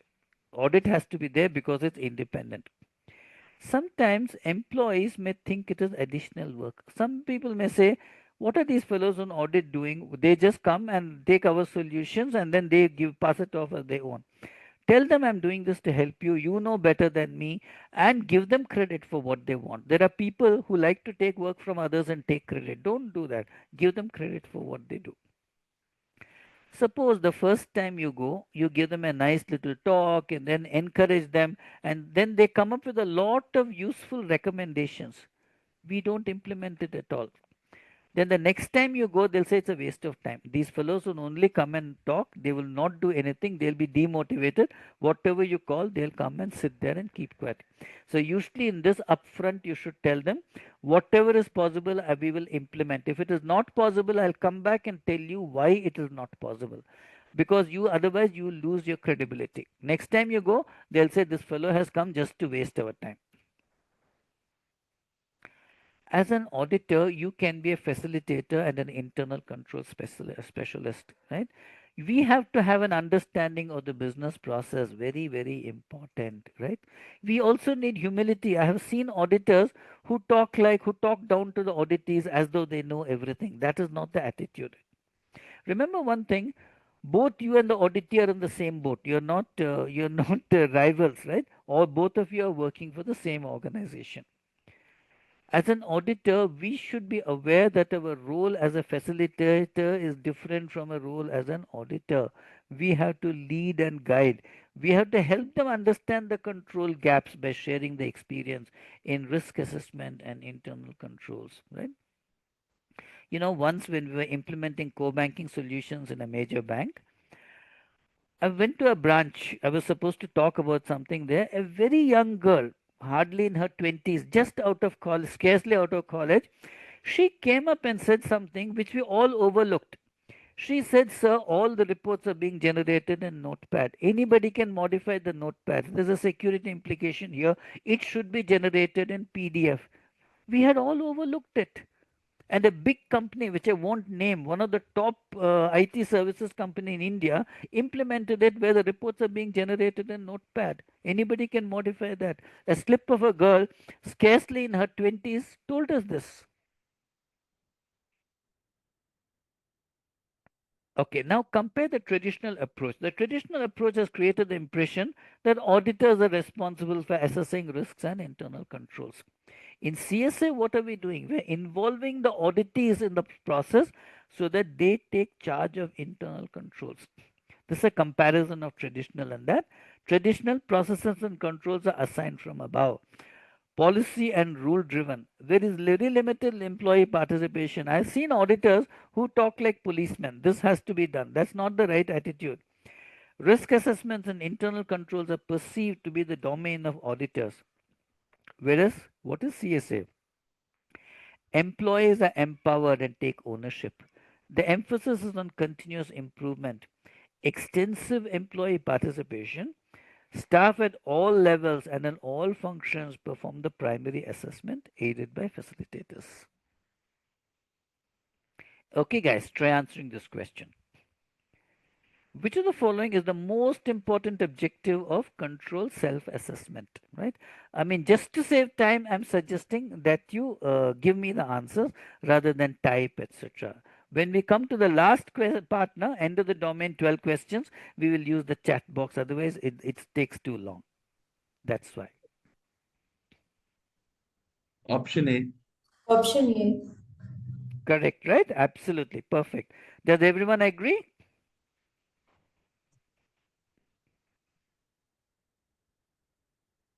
Okay, now come to integrated audit, right? When we talked about it a bit earlier. Today, every business process is dependent on IT. So, as an auditor, we should have a knowledge of both IT and the business processes. In information integrated audit, we combine all these various facets of audit into one. Like here, financial audit, operational audit, information systems audit, security audit, etc. So identification of the risk faced by an entity in the audit area under audit, all aspects of the risk. We can identify key controls, review have an understanding of the key controls, test the controls of the IT system, test the management controls. Not as one guy looks at operational things, one guy looks at IT. Then we give a combined report on control risk, design, and weaknesses. What is the value of this? See, there is something called audit fatigue. I've heard in large organizations where I work, banks, they say we live from audit to audit. This week you came, last week there was some other auditor, next week there's some other auditor, right? Here, when we're integrating, they don't suffer from audit fatigue. Right? One is holistic. We are looking at a process, we are identifying all risk, whether it's IT risk or operational risk. This makes it reduces duplication. It also makes it easier to connect the dots. Otherwise, as an auditee who doesn't have tremendous IT knowledge, you're telling him here operational is an issue, IT is another issue. How is he going to connect the dots? Enhanced compliance and internal controls. It strengthens governance because different types of controls are evaluated together. Reporting gets streamlined instead of having multiple reports. And top management can discern the linkage between increased control effectiveness and corresponding improvements in the utilization of IT resources. That if I improve the controls, my IT resources are getting better utilized. Guys, is everything clear so far? Ladies and gentlemen? Yes, Yes. sir. Yes. Yeah. Now come to risk-based audit planning, right? We talked a bit about it. Okay, first we talked a little more about audit plan. What is an audit plan? The idea is to list audits that have to be carried out in future, budget, etc. What are the factors? We should first have an idea of the goals and objectives, right? Remember one thing, everything we are doing in any place has to be related to the overall organizational objectives. Suppose at the grassroots we are doing something which has no relation to the organizational objectives, the obvious question is why are we doing it, right? It is from overall organizational objectives, they percolate down to departments. Then these will be translated into business process and a control for that business process, right? It is essential to see that mapping. Many times what happens is, even when I was in a junior level, I couldn't see the mapping. I'm doing something at the operational level. I was not at all convinced that it has some relevance to the overall objective of the organization. Organizational initiatives, right? You have to decide what are the new products, what am I going to do, new services, new channels, etc., depending on your delivery. For example, there was a time when everything we had to go to the brick and mortar shops. Today it's all online. That's a new channel. Sometimes during mergers and acquisitions, the risk factor can change. For example, let's say you're an organization that has hitherto not operated in Europe. You're buying some organization or a subsidiary in Europe. Now what happens? You are processing the data of European citizens. GDPR will apply. In your audit plan, you have to see, do I have expertise on GDPR? Do I have to send some people for training? Market conditions can change. Supply chains can be disrupted. Competitive parity. For example, you look at what is happening the world over with Trump's tariffs. Every day they are changing something. If it is so volatile, how can there be economic growth? Every other day something is changing. New technologies, say cloud, say AI, what are the impact it will have? All this we have to take into account in our audit plan.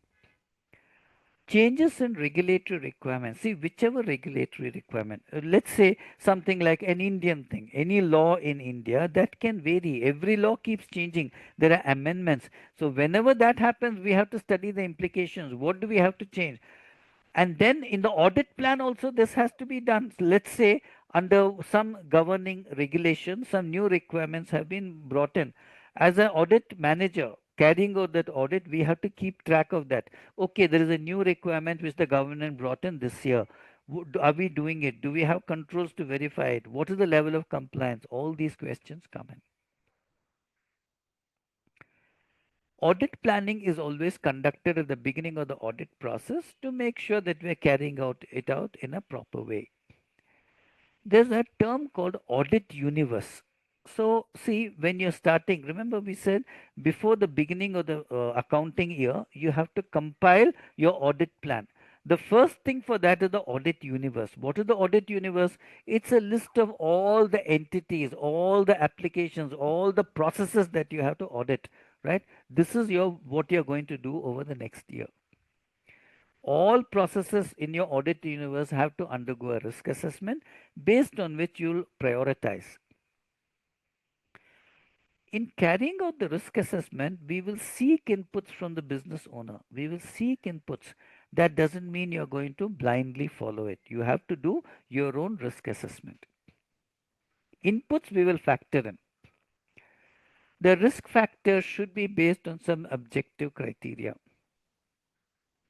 There may be new control issues. The environment may change. There are new technologies, new business processes. The audit plan, which is, let's say your audit, let's say for example in India, it is April to March. So let's say by before the beginning of April, you would have prepared your audit plan. This is the audit universe. First month I'll do this. First quarter I'll do these reports. This you'll submit to your audit committee, the board of directors, and executive management so that they can be ready. This month we are going there. Auditee also will not be caught by surprise.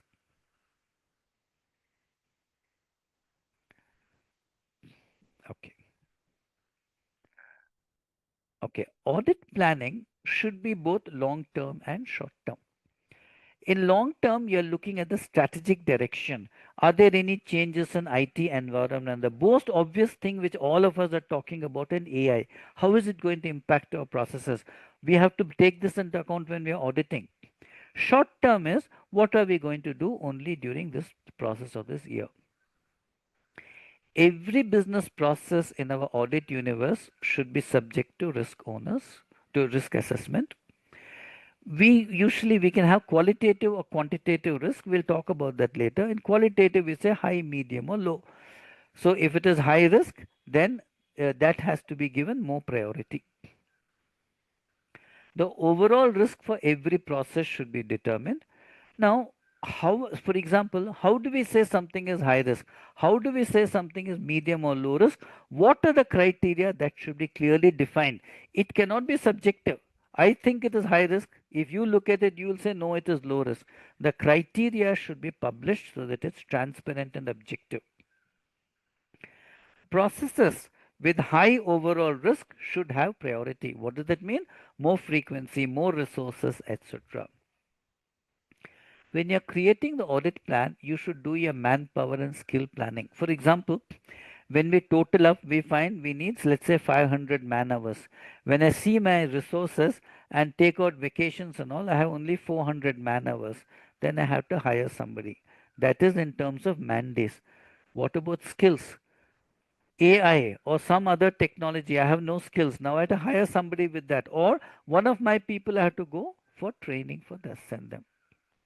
As I said, this should be completed well before the commencement of the year so that you can hit the ground running, right? At the beginning of the year, your team should be able to hit the ground running. Otherwise, at the end of the year, you'll have real problems. Real problems. You'll be rushing. Last quarter, you'll be in a quandary. There is so much to do, no time. Then you'll be sending your auditors. Instead of 5 days, you do it in 3 days. That is not good. It will be slipshod. There is a great risk involved in that. So audit planning should be done at least a year. Now, if there are any changes in the environment, changes in regulations, changes in market conditions, then you have to review your audit plan. Now, when it comes to audit planning, one is we said overall audit plan for the whole year is a plan. Your individual audit assignments also you have to plan every assignment before you begin. So, what are the things we have to look out? Have we conducted a risk assessment?